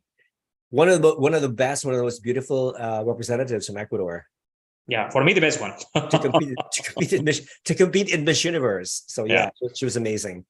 Okay, so moving on. So that's with Miss World. Not a lot of things happening in this world because we don't know, when, we don't know exactly. Comment? And we have 2 winners right now already in Czech Republic waiting. Who? Oh, Well, yes. Kristina Piško is waiting, and then we have Justina Zedníková. So And the one who's gonna compete this year, she's also can win Miss World easily. She's gorgeous. Yes. she's Yeah, gorgeous. okay, The only disadvantage is that we are neighbors to Poland and she's blonde too.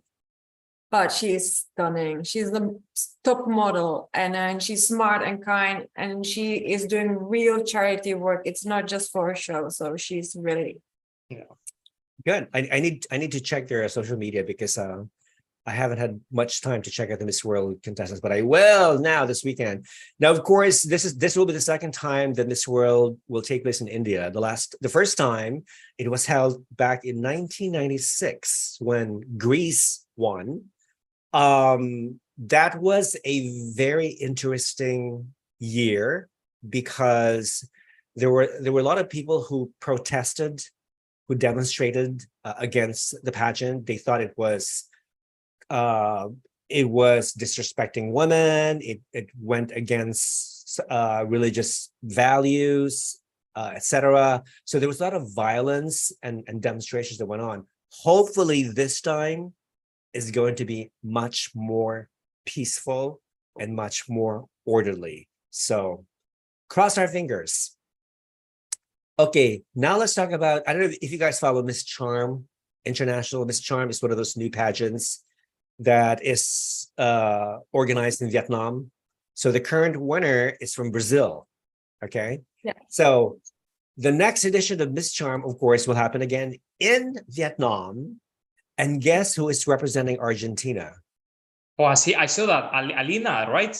Alina? Yes. Alina Axelrad, who was Miss Universe Argentina 2020 and who was in top 20 in Miss Universe. Tall, blonde, gorgeous, beautiful woman. I think she's like 22 now. Remember she was supposed to represent Argentina in Miss Grand 2020, 2021, but something happened. I think her national director either was not able to pay the franchise fee or decided to just drop her. And she did an Instagram live video about this, and she was so emotional. She started to cry. She was angry at the same time because she felt like her dream was crushed of representing her country again on international stage. So I'm very, very happy that she's given this chance to represent Argentina again in Miss Charm. Now, Miss Charm, of course, is one of those new pageants, and it's still in the process of, I guess, becoming or developing itself, developing its own brand and recognition. So hopefully it'll become much bigger and more exciting and more interesting this time. So, yes, we'll go to Miss Supranational right now. So, Stefan, are there any updates on Miss Supranational? It's alleged that the reigning title holder did not show up for the sashing ceremony because of disagreements with the organization. Okay, yeah, we talked about that in our WhatsApp group. Yeah, so I don't know if you guys are wondering or were wondering, the current Miss Supranational from South Africa, Lalele Maswane, did not show up during the opening ceremony, during the sashing ceremony of Miss Supranational, and she was not present either during the first week. So people started to wonder what happened to her. Some people thought that she was either sick or that she was having a bad attitude and that she was temporarily like suspended by the organization. So all these rumors were like flying around, but there was no basis whatsoever. So Miss Supranational found out about these rumors, and they decided to post on their social media explaining that Lalela is still the current Miss Supranational, and the reason why she was absent during the sashing ceremony is that she had other engagements to do, and she had already been scheduled to do this significant or important event, which did not allow her to be present during the sashing ceremony. Fine. Thank you for that explanation. But a lot of fans still do not believe in that explanation. They prefer a more dramatic incident or a dramatic explanation. You know what I mean? I saw a picture of her with Pia Borsbach and Andrea Meza and Jolie. What's the South African Miss World? Rolene Strauss. Strauss, yeah. So maybe that was the project. Maybe. Yeah. So that's the reason or the excuse that the Miss Supranational organization posted on their social media. And I'm glad that she's still the current title holder. But when you look back at her reign, I think she's been quite active with her reign. Yes. But with Lalela, right? Some people think that she's kind of like offstandish because sometimes she emits that kind of like aloof attitude. I don't know her in person. I've never met her, but sometimes that's what I get from seeing her.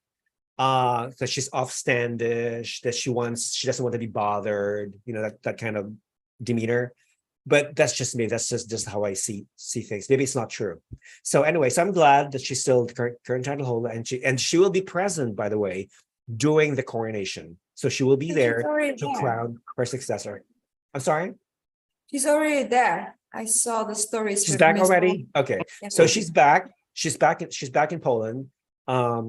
She's joined with the girls. And so the finals will take place on July 14th. Okay. Now, let's talk about our favorites. Are you ready? Okay, let me see my last list that I sent to. But before we start, okay, there are 66 countries competing this year, but Albania withdrew last week because of personal reasons. Okay, so people wanted to know what exactly the reason was. People, if it's personal, it's personal. You will never know the personal reason because it's personal. Okay, if she opted for a public reason, then fine. But in this case, it's personal, so it has to be private. But anyway, she left the pageant. Unfortunately, even though she was one of my favorites, she was on my list. Okay, she was my top 10. But now that she dropped out, of course, she disappeared from my list. Hopefully, she'll come back next year. Okay, so there are 66 countries. 4 countries, let me see, are debuting: Botswana, Mozambique, Cayman Islands, and the UK. Oh, look at Lenka showing her beautiful home. I'm not showing. I'm just letting the lady No, the lady to come and do her job. Oh, the cleaning lady? Yeah. Oh, okay. Completely forgot that she comes exactly at this time, so I feel bad. Oh, okay, that's Okay. fine. Okay, that's fine. Yeah, you have good lighting right there. Yeah, good lighting. Perfect. Much better. So is it cheap to have a cleaning lady in Thailand? It is very cheap, but I don't really like it because, as a female, I feel like really bad that someone comes and I always keep clean house. It's just more like the deep cleaning once in a week, And you need it. I need it too. Yeah. Also. Well, I kind of like hate. I have a love and hate relationship with cleaning. I usually clean my house. I mean, I have like 8 rooms in the house. It's a big house. Sometimes I wonder, what is the purpose of dusting the furniture or vacuuming if dirt it's going to come back anyway? Like, what is what is the purpose of cleaning? But then again, you think, you know what? It's a good exercise. When you think of cleaning as a type of exercise, you're going to enjoy it. And that's exactly what I think right now. So when I clean, I turn in some good dance music. I listen to dance music. It keeps me distracted. And I just do all these dance moves while vacuuming, dusting, and whatnot. So yeah, now I like cleaning. So I actually lived in a Buddhist temple for 2 months, and it's a way of meditation cleaning. There you go. There you go. Yeah. It's just all this dust that I live in a very dusty town, so all these dust accumulates. Like when I dust up a furniture like 10 minutes, all of a sudden the dust are back. so instead of cleaning every day, I just clean like once every week or so. So and imagine having 3 dogs. Oh my God, what kind of dogs do you have? French bulldogs. They're all French bulldogs? Mom, dad, and a baby. Oh, they're adorable. What are their names? Do they have Thai names? No. It's Kali, Ares, and Kane. Oh, they're monsters. That's cute. That's cute. That's wonderful. What I said about 4 countries that debut this year: Botswana, Mozambique, Cayman Islands, and the UK. I was surprised UK is debuting this year. I thought UK has always competed before. Maybe they competed like England, maybe England, Wales, Scotland. Yeah, maybe. Okay, you may be right. So this is the first time, and of course, this year's UK representative is Emma Collingsridge, who was Miss Universe UK 2022, 2021, 2022, and she was in the top 16. Top 16, top 16 Miss Universe. So, wish her good luck. The host this year will be Joanne Strauss, who was Miss Universe, who was Miss South Africa 2001, and she was a semifinalist in Miss Universe 2001. So, so they're finally getting rid of these 2 people who are very annoying as hosts in the last 2 years. They really annoy the shit out of me. I mean, they were just terrible. Okay, so I'm glad that Joanne Strauss is hosting this year, and I think I prefer to just have 1 host rather than 2. What do you think? Do you think they should have 2 hosts, a man and a woman, or a woman, man? I mean, I don't mind. I like the dynamic of a man and a woman. So. Oh, okay, all right. Yeah, I mean, like Miss Grand International, I love the male host, Matthew Dean. Oh, yeah, he's just adorable. He's just fabulous. Yes. And you guys got to meet Seagame, who is normally the host of all of the Miss Grand Thailand provincial rounds and preliminary of Miss Grand Thailand. He is absolutely fantastic too. Wait a minute. He has does he have his own YouTube channel? I think, is it Pageant TH or something? He goes around. He does all these background interviews with the girls, right? He would follow all of them, and he would like. Is that him? Sure, but I know he hosts all of the provincial rounds, and there is like 77 of them. So, oh, okay. All right. Yeah. That's great. Yeah. The host will be Joanne Strauss. Oh, and also this year they will have what they call the Supra fan vote, which began on June 29th, which the Supra fan vote is basically, fans get to vote for the favorites and whatnot. But the thing is, again, the only way for you to vote is to download this app, the Miss Supranational app. and it's not free.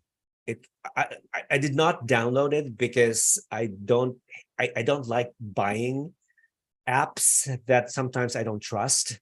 So, but you have to purchase it, and that's the only way you can vote for your favorite. So I think didn't bother. the application is free. The one vote is free, but if you want to vote more times, then more? you have to pay. But the app itself, you have to buy. It's not free. So and again, it's one way to make money. Yeah, it says in purchase in my app store. You have to purchase it, so you can download it. Oh well. For me, if the money goes to a charity cause, then I'm fine with that. But otherwise, it's like a little cringy. Well, any of these proceeds go to charity when you vote? Supranational. I mean, Supranational does claim that the money from the licensing goes to charity, and that the application is transparent and it goes to the charity too. So okay, well, which charity is that? They need to specify it. I believe that is the charity of the choice of the current winner. Okay. Oh, interesting. Nevertheless, I did not download the app. me neither. Comment from Retro Glamour. I remember Lalela saying that a Miss Supra should be dedicated to her organization, either in her top 12 speech or top 5 Q&A. Ironic she did not prioritize July for Supra. Yeah, I wonder, I mean, go figure, who handles her schedule? Is it Andre, the creative director, Andre Slay? But I think this is part of the title holder's aspirational, inspirational goal, is to allow her to be present, to attend an event that will help her develop her own goals and her professional and personal goals in life. So that's why they allow her to do that. Mauricio Hernandez is saying that Miss Albania had measles. So we don't know if that's true. So that she was sick. Yeah, Okay. I heard she was sick. That she was sick. That's all we know. Luke says, no, Rafa, 2021. Yeah, you're right, 2021. Sorry. Matthew Dean is truly a great host, one of the best in pageantry. We all agree. You know what's interesting about Matthew Dean? Why he has that screaming, like Miss Grand International and screams, because he is hosting a lot of Muay Thai fights here. So Really? it's like, in a red corner, you have, so that's where it comes from. Okay, people are saying that the app is free, at least in my app store, says Luke. Yeah, but not in my app store, Luke. It says in purchase or something. Retro Glamour, the fan vote gets into the top 12. Last year it was Kenya, I think. Her speech upstaged some of the people that made the top 5. Okay, so that's Miss Supranational, the background. Okay, let's move on. This year, they will have 24 placements, okay? So we're gonna have to pick our top 24. Who wants to go first? Top 24, can we do it only top 11? Top 11? You wanna go top 11? Because I wrote top 24. You wanna go top 11 or top 10? Are we Top 10. Let's do top 10. Let's do top 10. Okay, let's do the top 10. And then after that, then we can mention our other alternate choices, for the top 10. Okay. So I can start. I'll start. Yeah. All right. So as you know, it's been very, very difficult to choose the best girls this year, or to put this on our list of favorites, because many of them are just so phenomenal. Many of them are very smart, beautiful, talented. They have a lot of the charisma, personality, so forth and so on. So I think this year so far has been the most competitive. When I look back to like last year, you could predict right away it was South Africa who would win. It was between South Africa or Venezuela or Vietnam, and even the year before that. But this year, there's no real standout for me personally, I think, because I think anybody could win. Anybody could win. But on my number 10, I have Miss Mexico. Okay. This girl, I haven't seen any bad picture of Miss Mexico. This girl is simply gorgeous. She's very photogenic. She's very telegenic. She speaks very, very well. And I think she can surprise. Mexico has not won Miss Supranational, by the way. Okay, so she could be the first girl from Mexico to take the crown this year. So I love, love, love Mexico. Number 9 for me is Miss USA. Okay, I usually do not choose USA in my list of favorites only because USA has been sending mediocre girls in the last previous years. But this year, I think USA has a good chance of even placing in the top 5. Yeah. Only because Miss USA Kylie Rings is just gorgeous. She's stunning. She's a good speaker. She's very model-esque. She's tall. She's dark-haired. I mean, she's just very likable. She's just very, very likable. And I think she will do very, very well. So good luck, Miss USA. Number 8, I had Peru. A lot of people out there love Peru, and so do I. Sometimes I can't distinguish between Peru and Mexico or Colombia. Yeah, Peru and Colombia. Yeah, Peru and Colombia, because they kind of like, they could be sisters or they could be twins. But Peru, to me, definitely will be there. And number 7, guess what? Colombia. I have Colombia as number 7. So number 7, Colombia, because she's so far the strongest girl from Colombia to compete in Supra. Okay. Number 6, she was actually in my top 15, but she went up to my number 6. I just fell in love with her doing the Super Chat. This girl is Miss India, okay? Now people are saying, well, you know what? She could win again. But, you know, India has won like what, twice already in 2014, I believe, in 2016. Okay. Indian girls are usually very, very strong and very competitive in Supra. Anyway, in any pageant for that matter. But this year, I find India's representative stunning and amazing in all aspects of the competition, okay? I wouldn't mind her winning Supra, but I'm not sure if it's good for the organization to crown India so soon again, okay? Considering that it's only the 13th edition of Miss Supranational, or 13th, 14th edition of Supranational. So people will want to see a different country take the crown. So that's my only concern. But other than that, I think she'll be up there. Number 5, I'm sorry, Henrique, but Henrique, I put Brazil as my number 5. Okay. She was in my number 2 spot like a week ago, but she went down 3 notches only because I found other girls who I think could do better than her during the finals. But nevertheless, if Brazil wins, I'll be happy. Okay. As you know, Miss Brazil competed in Miss World 2013, I believe. She was years ago, yes. She was a finalist that the year when Philippines won in Indonesia. She was stunning there, and she's even more stunning now. Brazil is one of the 2 oldest girls this year. She's 32, and the other girl is Slovakia, who's 32 and a half. She's actually turning 33, I believe, in this month, later this July. So yeah, so those are the 2 oldest girls, and bravo for old gals competing this year. I'm happy. Woohoo! Me too.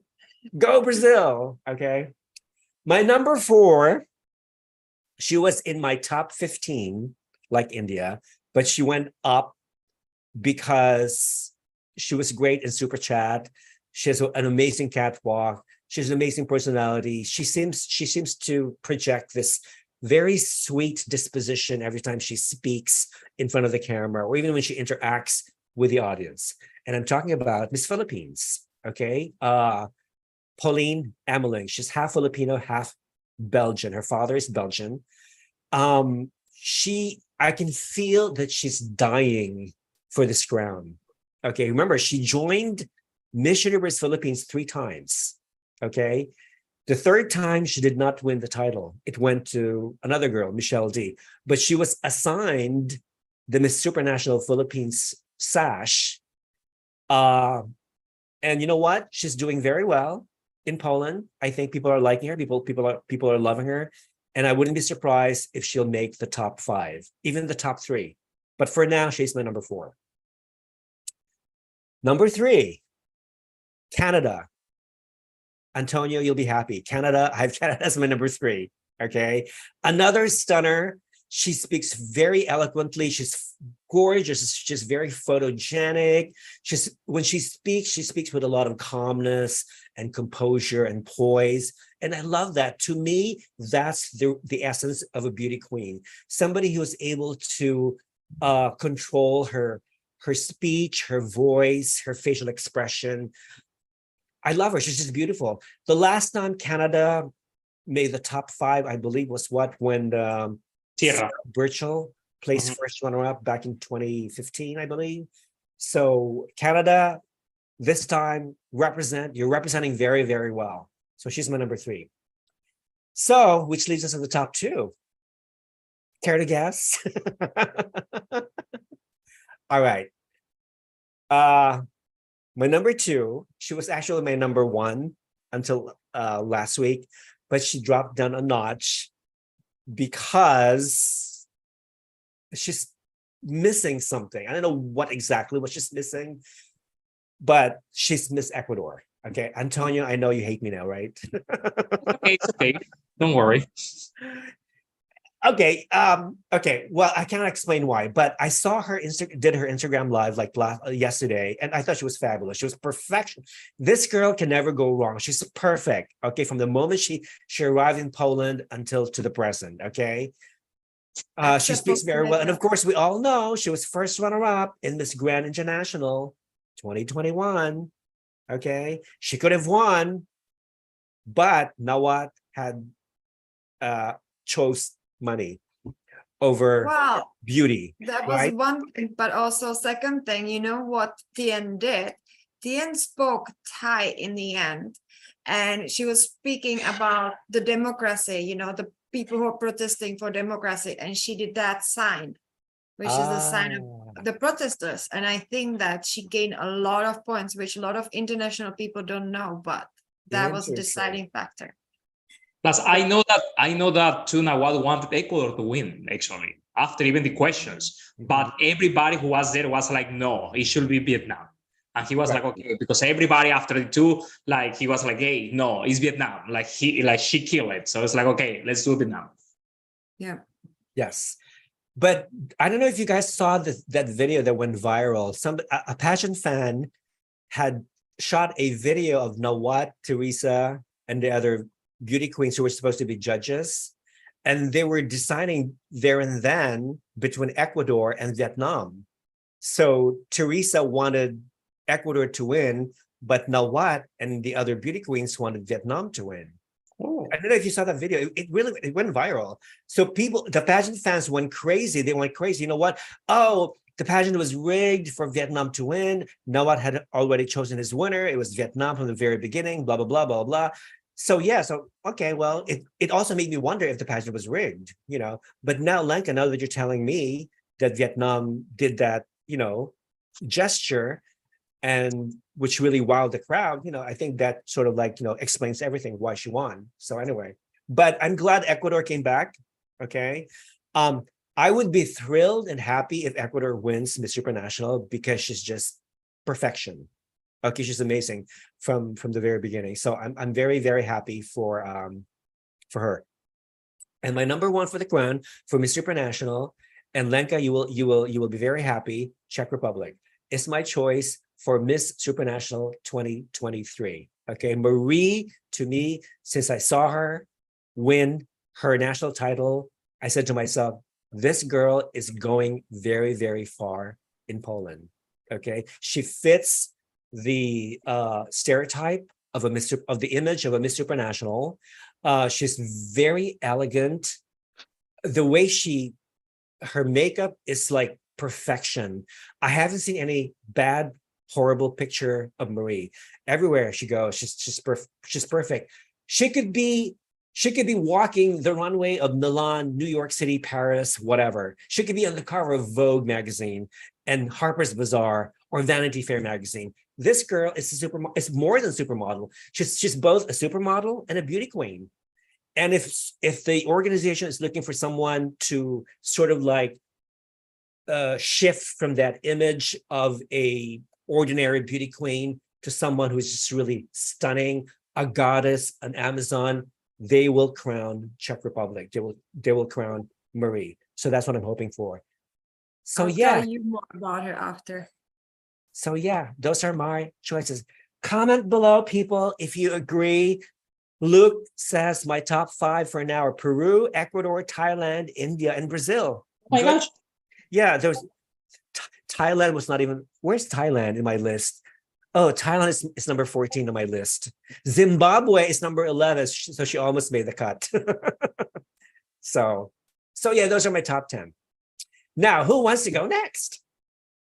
I can be you one. I can be short. Go ahead. Right. Okay, so I have 10 Zimbabwe. Funny, that was just laughing. I think that she's the most gorgeous Black woman competing this year. She's amazing. I love her afro, her skin. Oh, she's gorgeous. Her face. Yeah, if Miss Earth fans remember, she competed in Miss Earth last year and she was in top 8. She made the top. No, I didn't know that. So it's good to know. Yeah. And then number 9 is Philippines. I love Miss Philippines. She's a kind of queen that you can listen to her for hours and you're just in love with her. She speaks so well, and I just love Miss Philippines. Number 8 is Dominican Republic. I think that she's very exotic. What is her place, Rafa?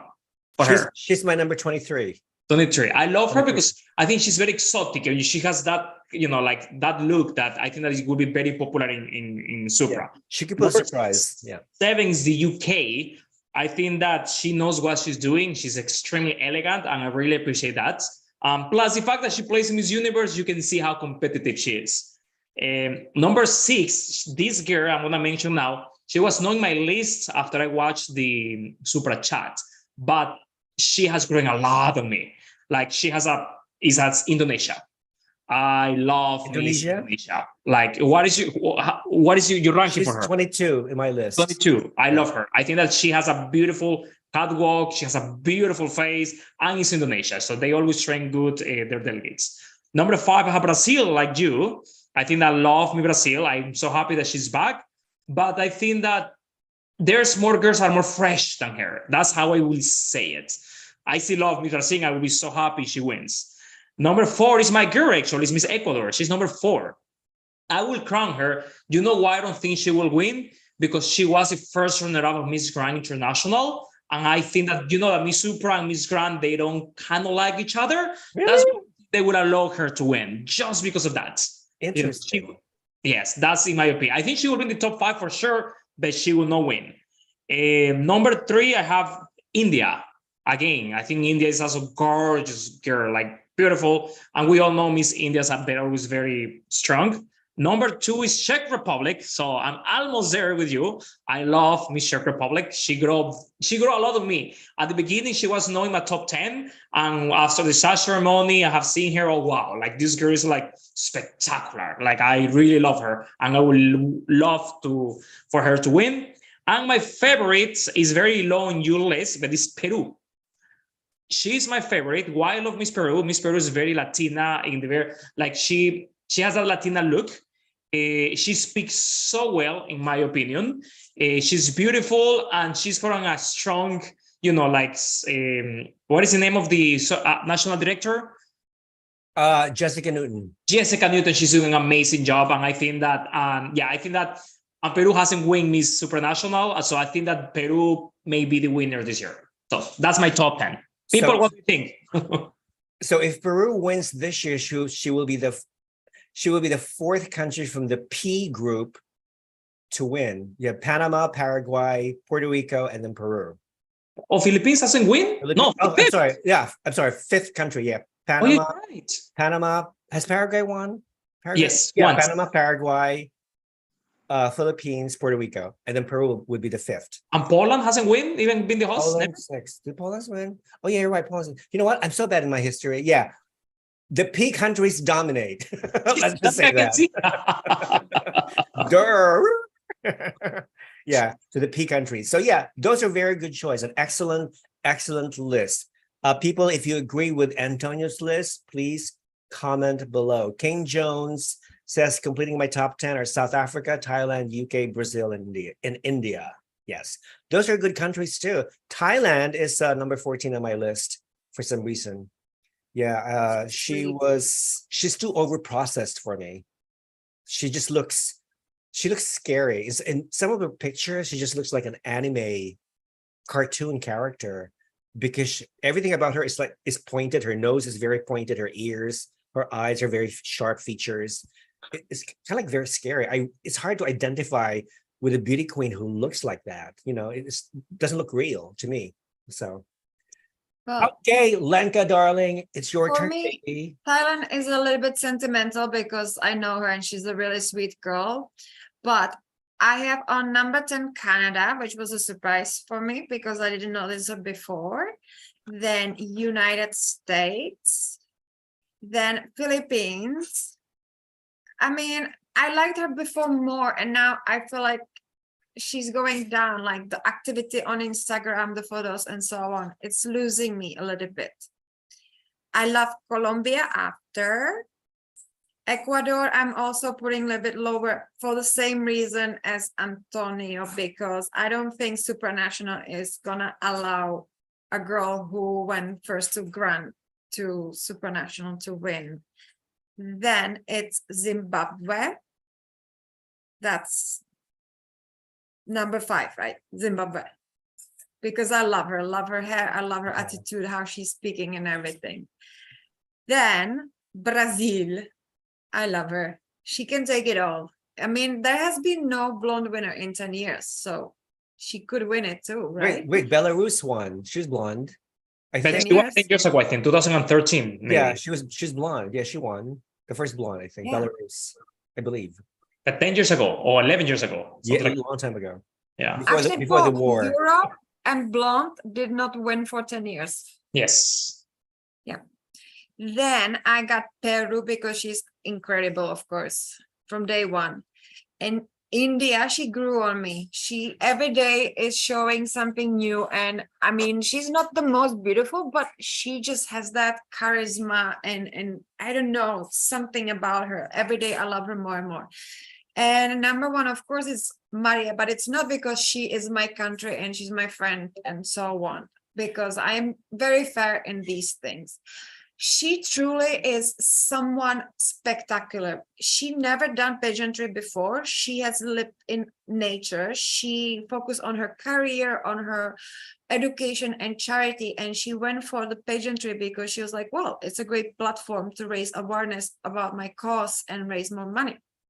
So when she got the title of Supranational Czech, she was in no one's predictions, right? And she was so sad. And I said, listen, it's because they don't know you. Other girls went to universe and world and so on. So people know them. They put them high on predictions. Once you get to Poland and they see what I see, they're going to love you and you're going to grow and you're going to like get high up. And I think she has what it takes to be the first European winner in 10 years. But she needs to keep on working, you know, hard. Yes. No excuses. Exactly. It's all about discipline too. Discipline is so important because when you go to a pageant, there's so many distractions, and it's very hard to filter out, you know, all these activities because you really have to really focus on winning. You know, it's great that you make new friends, but that's not your goal. Your goal is to win. Yeah. You know, I mean, making friends, you know, comes along with competing, but eventually your main focus should be winning. So comparing our top 10 lists, I think both of you have Zimbabwe on your list. Yeah, we have 6. The 3 of us, I just make the list. The 3 of us, we have 6 girls repeat. Is Peru, Czech Republic, India, Ecuador, Brazil, and the Philippines. So who doesn't have Canada? I don't have Canada. You don't have Canada, okay. Yeah. So we have 6 countries that on our list. If Okay. we would be the judge, Lenka, you have to talk about that with Miss Republic. She will be the winner. You both have said 1, I have it 2, so she will be the winner. So good for her. So what? Well, let's see. You know, you never know what Gerhard or Andre is wanting or As you know, losing. again, because you know Gerhard, the owner of the Supranational, and Andre, the creative director, get to sit in the panel of judges like they did last year. So they have an opinion or influence, obviously, you know, who they want. And so it's going to be very, very interesting. So we can't wait. Now, It's good for them to have a European winner in 10 years. mhm, It will be that's something true. cool. And I'm sending 2 beautiful dresses from Thailand. That's true. Where is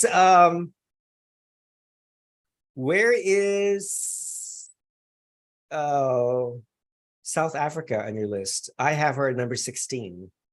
I have it in my top 20, but not in my top 10. Okay, because as you know, the current title holder is from South Africa. And I put on my social media, is it possible for South Africa to win back-to-back this year? It's going to take a lot of miracle for South Africa to win back-to-back this year. So, I mean, I think she has more against her than for her for Supranational South Africa. Well, first of all, she's one of the shortest girls competing this year. So I don't think I think for me, that would be one of the biggest liabilities against her is her height. She's petite. So not only that, but South Africa has already won last year. So I don't think again, the whole idea of back-to-back countries will only happen if the representative is really, really gorgeous or stunning.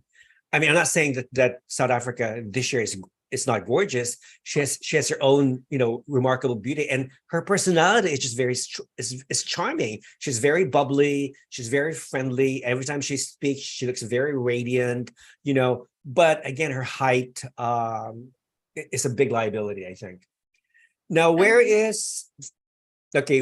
does anybody have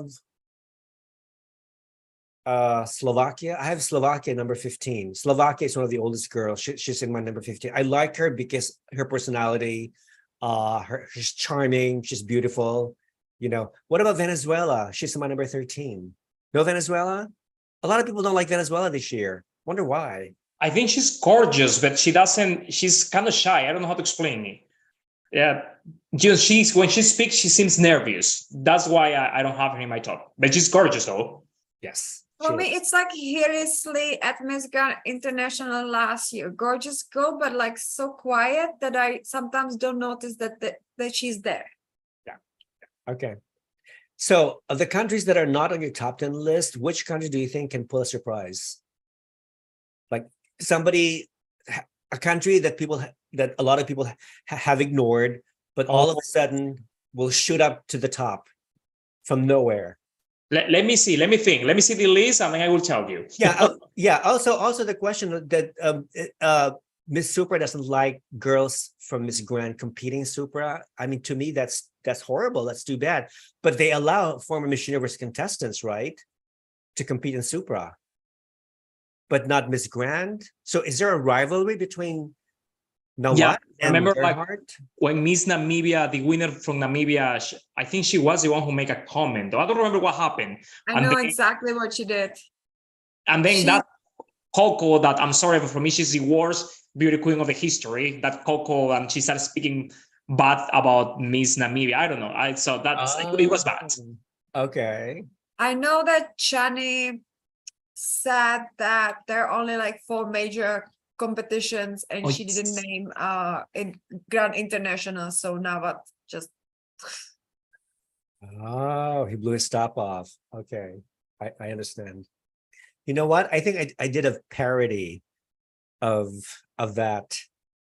I'm gonna send you the link so you can watch it. It's just so hilarious. And yeah, I put on drag. I looked like Miss Grand International Tien, and I pretended to be being interviewed by the foreign press, and I commented on that. So I'll send you the link so you guys can watch it. It's just hilarious. Okay, so reading some of the comments here. Okay. Belarus was the first blonde Miss Supranational back in 2012. Okay, King Jones says, thank you. Luke says, initially I was losing Thailand in the crowd, but then again, Thailand might bring performance like what she did in her nationals. First Wang is her nickname. It's my mommy. Haha. Funny. Romania and Haiti might be potential spoilers for the crown. Yeah, Romania did very well in the super chat. She spoke very well in super chat. I'm not sure about Haiti. Haiti, I'm not sure about her because I just don't like her hairstyle. that ghetto look, that pulled extension or something on her forehead. I think she read my comments and then she changed her hairstyle. Now she looks better. So I have my two girls that I think that they will be placed, especially the number one. cute dog. Yeah. Botswana. Cute dog. Botswana. The dog. Baby. Ooh, who's that? That's the baby. Oh, That's the baby. He doesn't look like a baby. He's like a He big is head. like, Mom, it's been too long. You have to pet me. So oh, pobrecito. I love dogs, so I'm in heaven right now. Are they all fixed, I hope? now they are all fixed. Before, because we wanted them to have a baby, so we got a girl and a boy, and they had a babies. We kept one and we gave the second one to a friend who lost a father at the same time as me. Hmm. And now they're all fixed. Yeah. Okay, good. Because we want to stop animal population explosion, because there's so many. That's something what I do in Thailand. Yeah. We catch the soy dogs. Soy means street. So soy dogs, and then I am we familiar. sterilize Yeah, them. I know So- that organization. I'm familiar with that. They do great work, rescuing stray dogs in Thailand. So I think people, if you want a dog, I recommend to please adopt instead of shop, because there's so many countless abandoned stray dogs living in shelters and whatnot. So for every puppy that you buy in a shop, one dog in a shelter is killed. So owners should be more responsible. Having a dog is a big responsibility. I know, because I have one and I love dogs, but it's a big responsibility. If you don't have time to take care of a dog, don't get one, okay? Just get a pet rock or something. But yes, please. And being vegan, I cannot stress enough, please be kind and compassionate to all animals, okay? And you know what? Maria's charity cause, it's called One Heart, and it's protecting all the living beings. So they're fighting for the animals. So that's something for you too.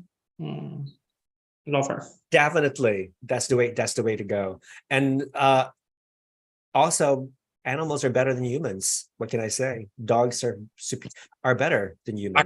Agree. Right? Dogs represent the best qualities in humans. They're loyal. They don't judge or criticize you. They give you unconditional love. They follow you wherever you go. They're faithful. So those are the best qualities that any humans should possess, and dogs have them. So if you want to be a better person, get a dog.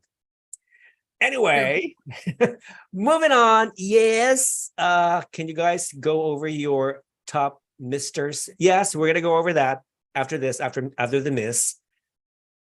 Our good friend Stephen Anderson. Hi, Stephen. Hello, everyone. Almost missed the live. Well, good thing you're here. Even if you missed the beginning, you can always watch the replay later on. Jayden says, I feel Pauline Miss Philippines is not giving her best. Okay, that's good. Good comment. Hades super chat was good, but I don't think she has performance to back it up, says Luke. Aaron says, if India enters the top 5, she will conquer the crown again for the 3rd time. You never know. You never know, because Indian women are very, very competitive. They have always been, and they have great, amazing communicators. So we wish everybody luck.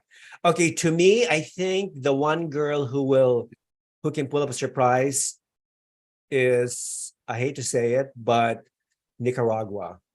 Oh yeah, it can be. For me, Botswana. Yeah, Nicaragua, because I saw her in Super Chat. She's very eloquent. She's very level-headed. She knows exactly what she was talking about. And she doesn't put on airs. I felt that she's very sincere, very natural.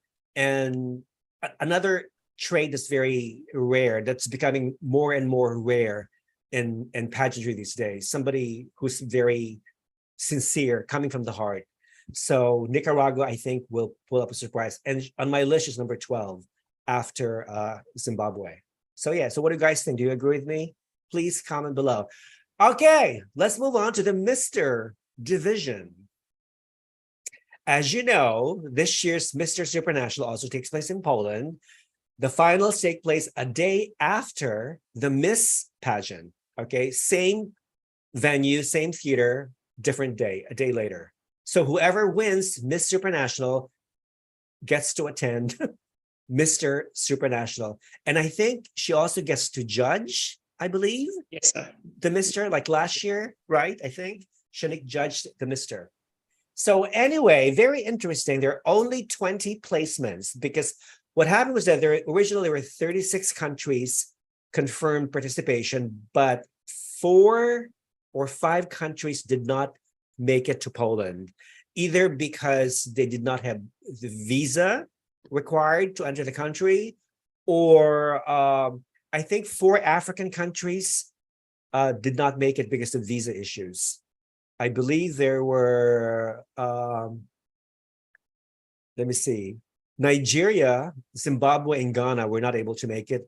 Also, Sierra Leone did not able to make it, even though Sierra Leone did all these super chats and whatnot, but he was not able to make it. Cameroon made it because he lives in France. Okay, he's Cameroonian French, so he didn't have to go to all this bureaucratic stuff to go to Poland, so he was able to go there easily.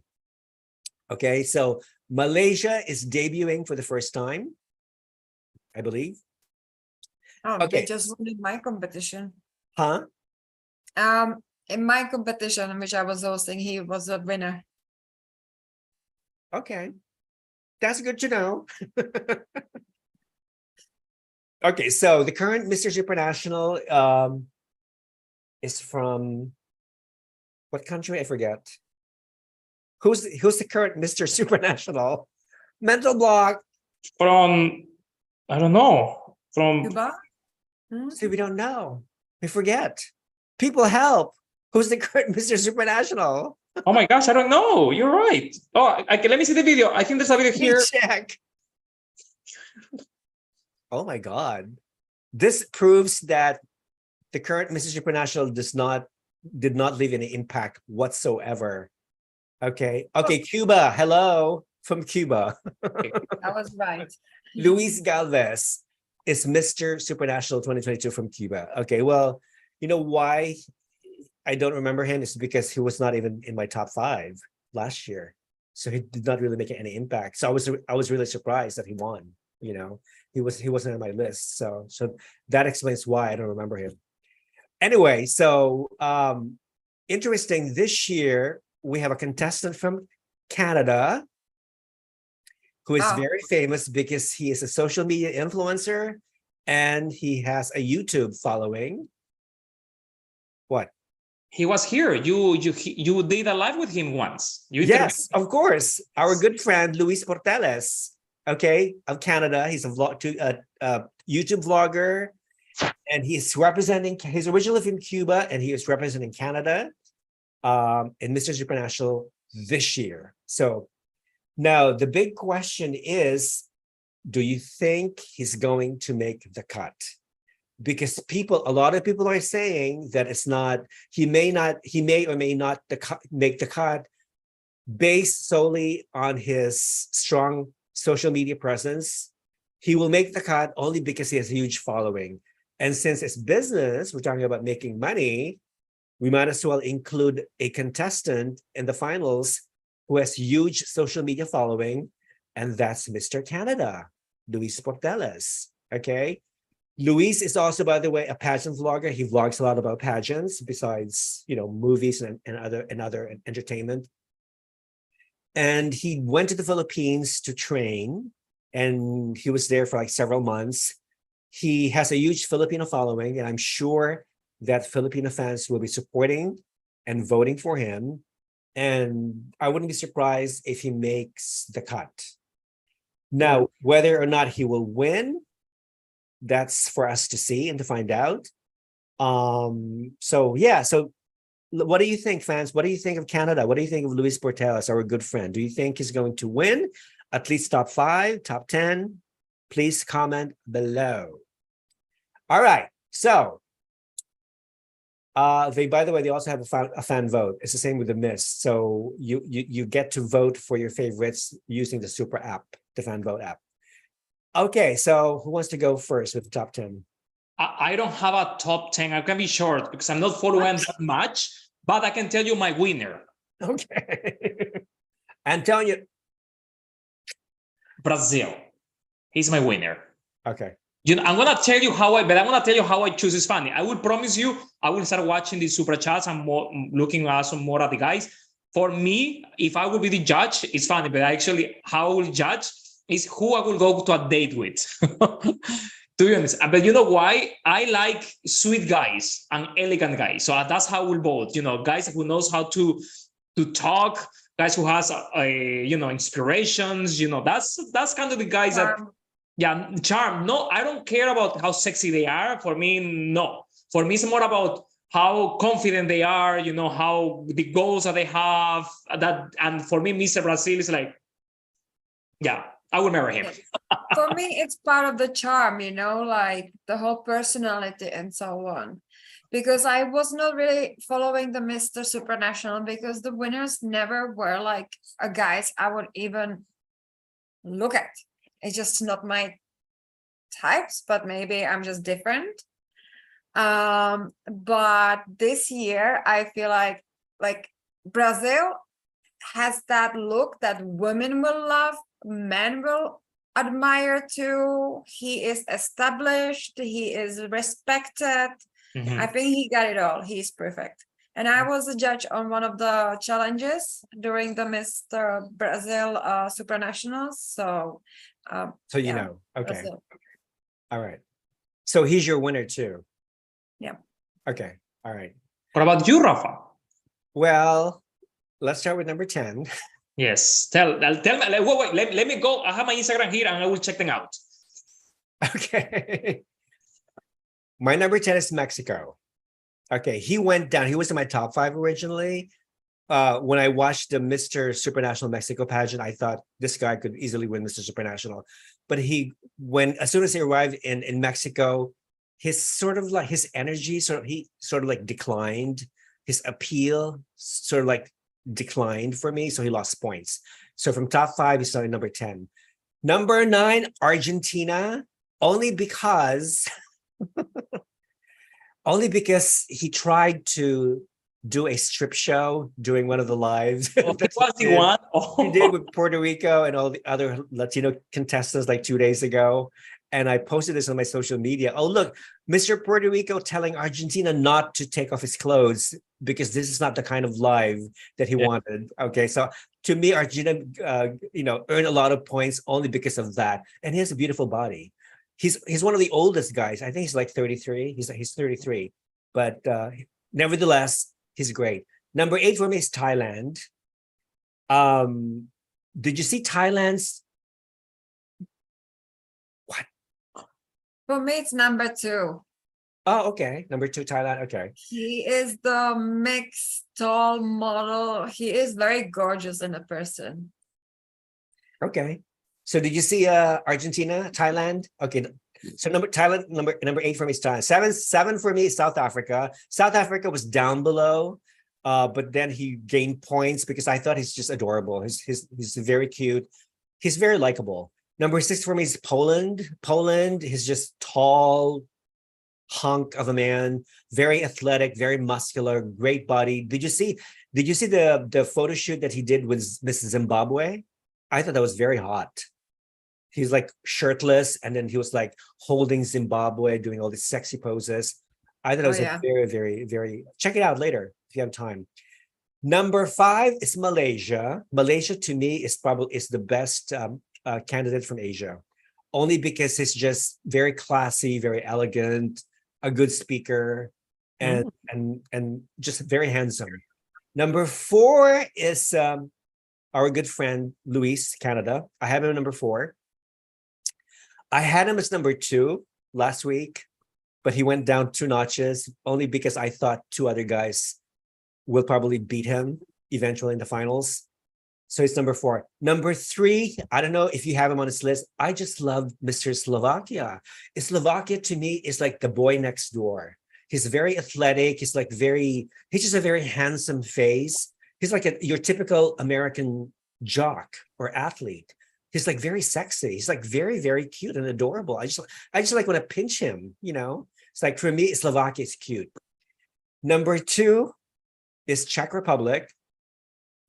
Czech was my number 1 originally, but he dropped down to number 2 only because I thought Brazil is better. So you have Brazil as number 1 for me. So we all agree Brazil is number 1, that Brazil is going to be Mr. Supranational 2023. I like Brazil because when I saw his face, when I saw him during the opening ceremony and the camera zoomed on his fabulous face, I thought that guy could be on the cover of GQ magazine. You know, I mean, he has this beautiful, like, chiseled features, great jawline. He was an Olympic athlete, so he's very athletic, very sporty. And when Puerto Rico and all the other Latino contestants did the live Instagram 2 days ago, Puerto Rico revealed that Brazil was his roommate and that Brazil had already gone to bed. So Brazil went to bed early because he wanted to take care of his body. He didn't have any time to engage in a stupid live chat with, with Instagram. No, I need my beauty sleep. Okay, so good night, bye. So good Brazil. So for me, Brazil, all 3 of us have Brazil as number 1, but Czech Republic for me is the first one, my second choice. So let's see. Top 3 as well. Yeah, let's see what the fans are saying. Retro Glamour says about Canada, he's not going to win, but he will win the Super Chat Challenge. Big possibility because, Super Chat, he was amazing in Super Chat. Also says Retro Glamour, Brazil is my winner. Good. Luke says Canada is not going to make the top 5 or top 10, but I guess he is qualifying it. Okay. Hola Antonio is doing smash, or I'm not complaining though. Okay. You people are funny. So yeah, basically that's what where's USA on your list? He is my number 15. I have a love and hate relationship with Mr. USA. I don't know why. I mean, when he speaks, I thought he comes across as somebody who's arrogant and sometimes condescending. Even though our good friend Brian interviewed him in person, and Brian likes him, so I don't know. I like Ecuador too. I thought he's like adorable. Oh, Spain! Do you guys have Spain on your list? He was my number 1 in the in my original list. Why he's so down now to you? I don't know. I guess he didn't really impress me during the opening ceremony. I think there's something funny about his face. I don't know how to pinpoint it. I think something's wrong with his mouth when he speaks. He has a great body. That's about it. He's tall. He's the tallest. I think he's like 6'5" or 6'6". He's one of the tallest. But he kind of also looks like the previous winners and so on. So it would be good to have like a new, fresh face. That's true. That's true. Somebody's asking, Mr. Netherlands will do well. Yeah, Jonathan. Yeah. I agree. My Mr. Czech Netherlands friends. is number 13 on my list right now. My Czech friends, the girls who run Czech Queen's Instagram, they are threatening that they're gonna kidnap him. So beware, Mr. Netherlands. You're in danger. Yeah, I think this is the best Mr. Netherlands I've seen so far. Yeah. This He's year. very Yeah. strong. I think he's half Italian, half Turkish, I believe. So he has this very amazing combination of both. So he's number 13 on my list. USA is number 15. What do you guys think of France? Do you guys remember him? He's like, he has curly hair, facial hair, curly hair. So see, you guys don't remember him, so he didn't make any impact. So I guess that France has a Mr. but not Miss. Yeah, something about the I guess the license. The woman who was the director did not pay the license fee, I believe. So France backed out. Miss France backed out this year. So who among these guys do you think will pull a surprise? Somebody who a lot of fans have neglected or have forgotten, but who will probably pull one of the biggest surprise. I'm thinking Nepal. Nepal? Mr. Nepal. Yeah, Mr. Nepal could breeze in to the top 10. This guy, he's not the best looking guy, but something about him that's very charming. He Oh. draws a lot of attention. He's very eloquent. He speaks well. He's very smart. And I just like his overall personality. So yeah, Nepal, I think, will make will pull a surprise. For me, can be Korea. He's a pilot. Korea, okay, Korea is actually my number 14. Oh, sorry, yeah, but for me, Korea can be a surprise. Yeah. I think the Netherlands, it's not on my top 10, but I think he can make a big impact. Yes. Or at least win one of those special prizes, I believe. Yeah. Yeah. Comments. What about Ecuador and Spain? Well, like what I said, Spain was my number one, but he went down. Stefan says, I don't think Luis from Canada should place or should be allowed to participate in the competition because of his close relationships with the organization as a conflict of interest, because he's also judged the Super Chat competition. Really? Oh, I didn't know that. Really? Me neither. I didn't know that. I didn't know Luis of Canada judged the Super Chat competition. Do you know which pageant? Was it last year? I wish the organization would be transparent about how he was awarded the franchise over other Canadian organizations that bid for the franchise. Yeah, Luis ended up sending himself. He paid for the franchise. He is his own national director because Canada has been absent in Mr. Supra for the last 3 years. They haven't sent a representative. So it was a good opportunity for Luis to represent Canada. He paid with his own money, you know. So yeah, so I don't see anything wrong with that. If you're trying to pursue a dream, heck, go for it. Nobody should stop you to pursue your dream, you know. If nobody wants to help you, then help yourself, you know. And you know, like in my case, I was teaching how to compete. So then I had to go and prove it myself that I teach the right things. So why not? He should do it, you know. He should try to be in the skin of the contestant. So when he is making the judgments in the future, he kind of knows how it feels like to be there. Right. Exactly. And even if he doesn't win, or even if he doesn't place, he'll probably consider this whole Poland experience as an amazing experience, you know, where he grow as a person professionally and personally. And obviously he'll probably do a blog about it, you know, and talk about his experience. Yeah. And who knows, maybe he'll compete in another male pageant, you know, in the future. You know, I mean, opportunities are endless. I mean, he's like 27, 28. So he has like four more years to go to compete. So we'll see. Can become a host. What? Or become a host of Or become a host. Yeah, or become a host. Yeah. Belgium could pull a surprise, says Retro Glamour. I totally do not remember what Belgium looks like. See, when a contestant doesn't impress you, that means he's forgettable. So I don't remember what Belgium looks like. Italy is gorgeous and might place in the top 20, says King Jones. Yeah, Italy this year is a blonde guy. Last year, remember, Italy was our friend Giuseppe Santagata. I love him. He was so cute. Yeah. He made the top 10 and he should have made the top 5, honestly. He should have made the top 5. He won the Mr. Influencer and Mr. Friendship, I believe, award. Yeah, he was very popular and he was dark-haired, facial hair, very sexy. But this year they sent a blonde, blue-eyed Italian guy. Stephen says, if the organization is okay with Luis, then it's fine. It's okay.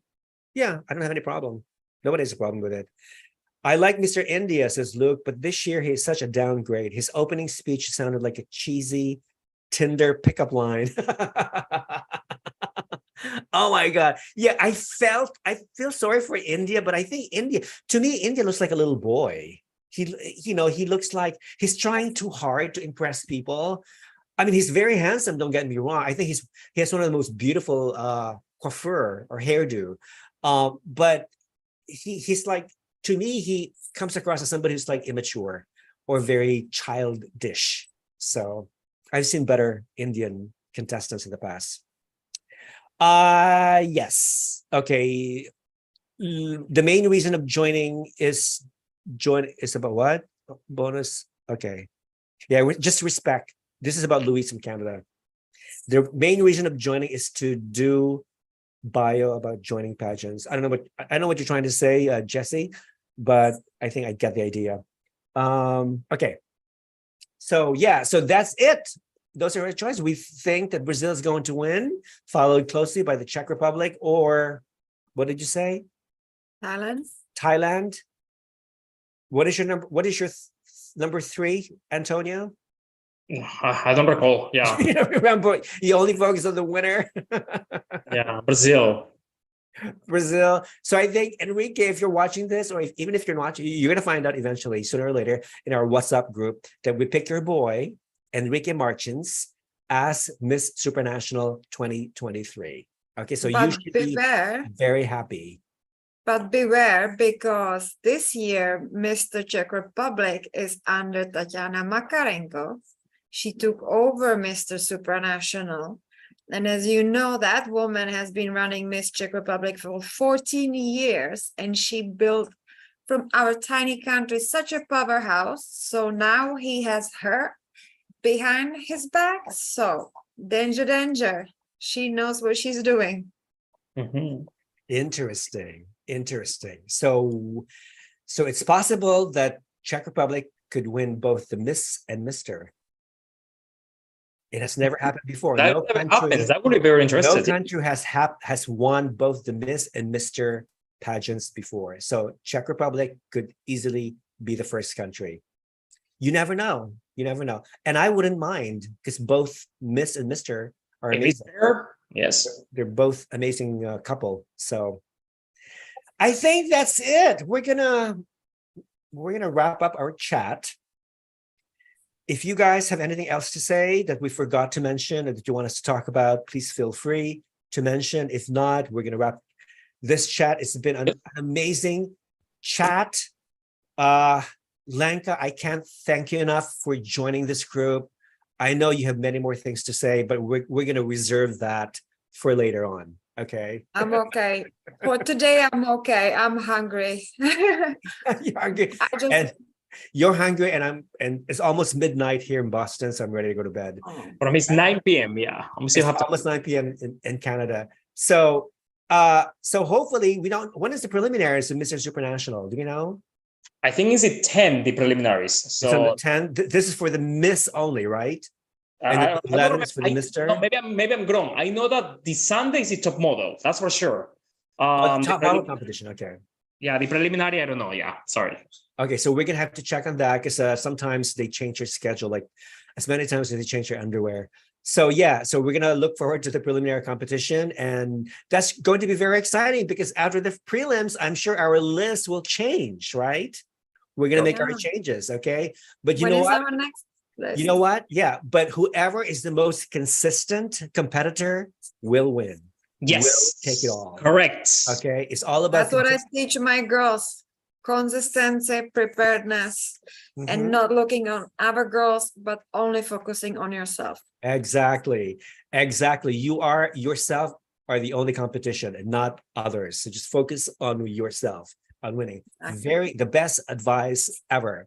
So Antonio, my darling, thank you for joining this group. So we know each other in WhatsApp. And Lenka, darling, nice, so very happy to meet you. Yes, same. I'm so grateful for being accepted into this group, and it's a dream come true. I've been a fan for decades, and I'm sure we'll have more opportunities to chat over again. So especially as Miss International and Miss Grand International approaches, then we'll have another group chat, and we'll talk Miss about Grand International comes. Oh my God! All these pageants are Miss Universe and Miss World. Same month. Miss International, Miss Grand International, same month. Oh my God, just overloaded. So we have plenty more opportunities to talk about pageantry. So everybody, thank you so much for joining our group. Thank you for subscribing. If you haven't subscribed yet, please do so now. Please help my channel grow. Share it with people from all over the world, so it will remain permanently on YouTube. Okay. And have a wonderful evening. Wherever you are, have a wonderful weekend, and God bless. Take care. We'll see you soon. I'm sending you all loves and kisses. Ciao. Bye. Buenas noches, bonsoir, bonne nuit, mabuhay.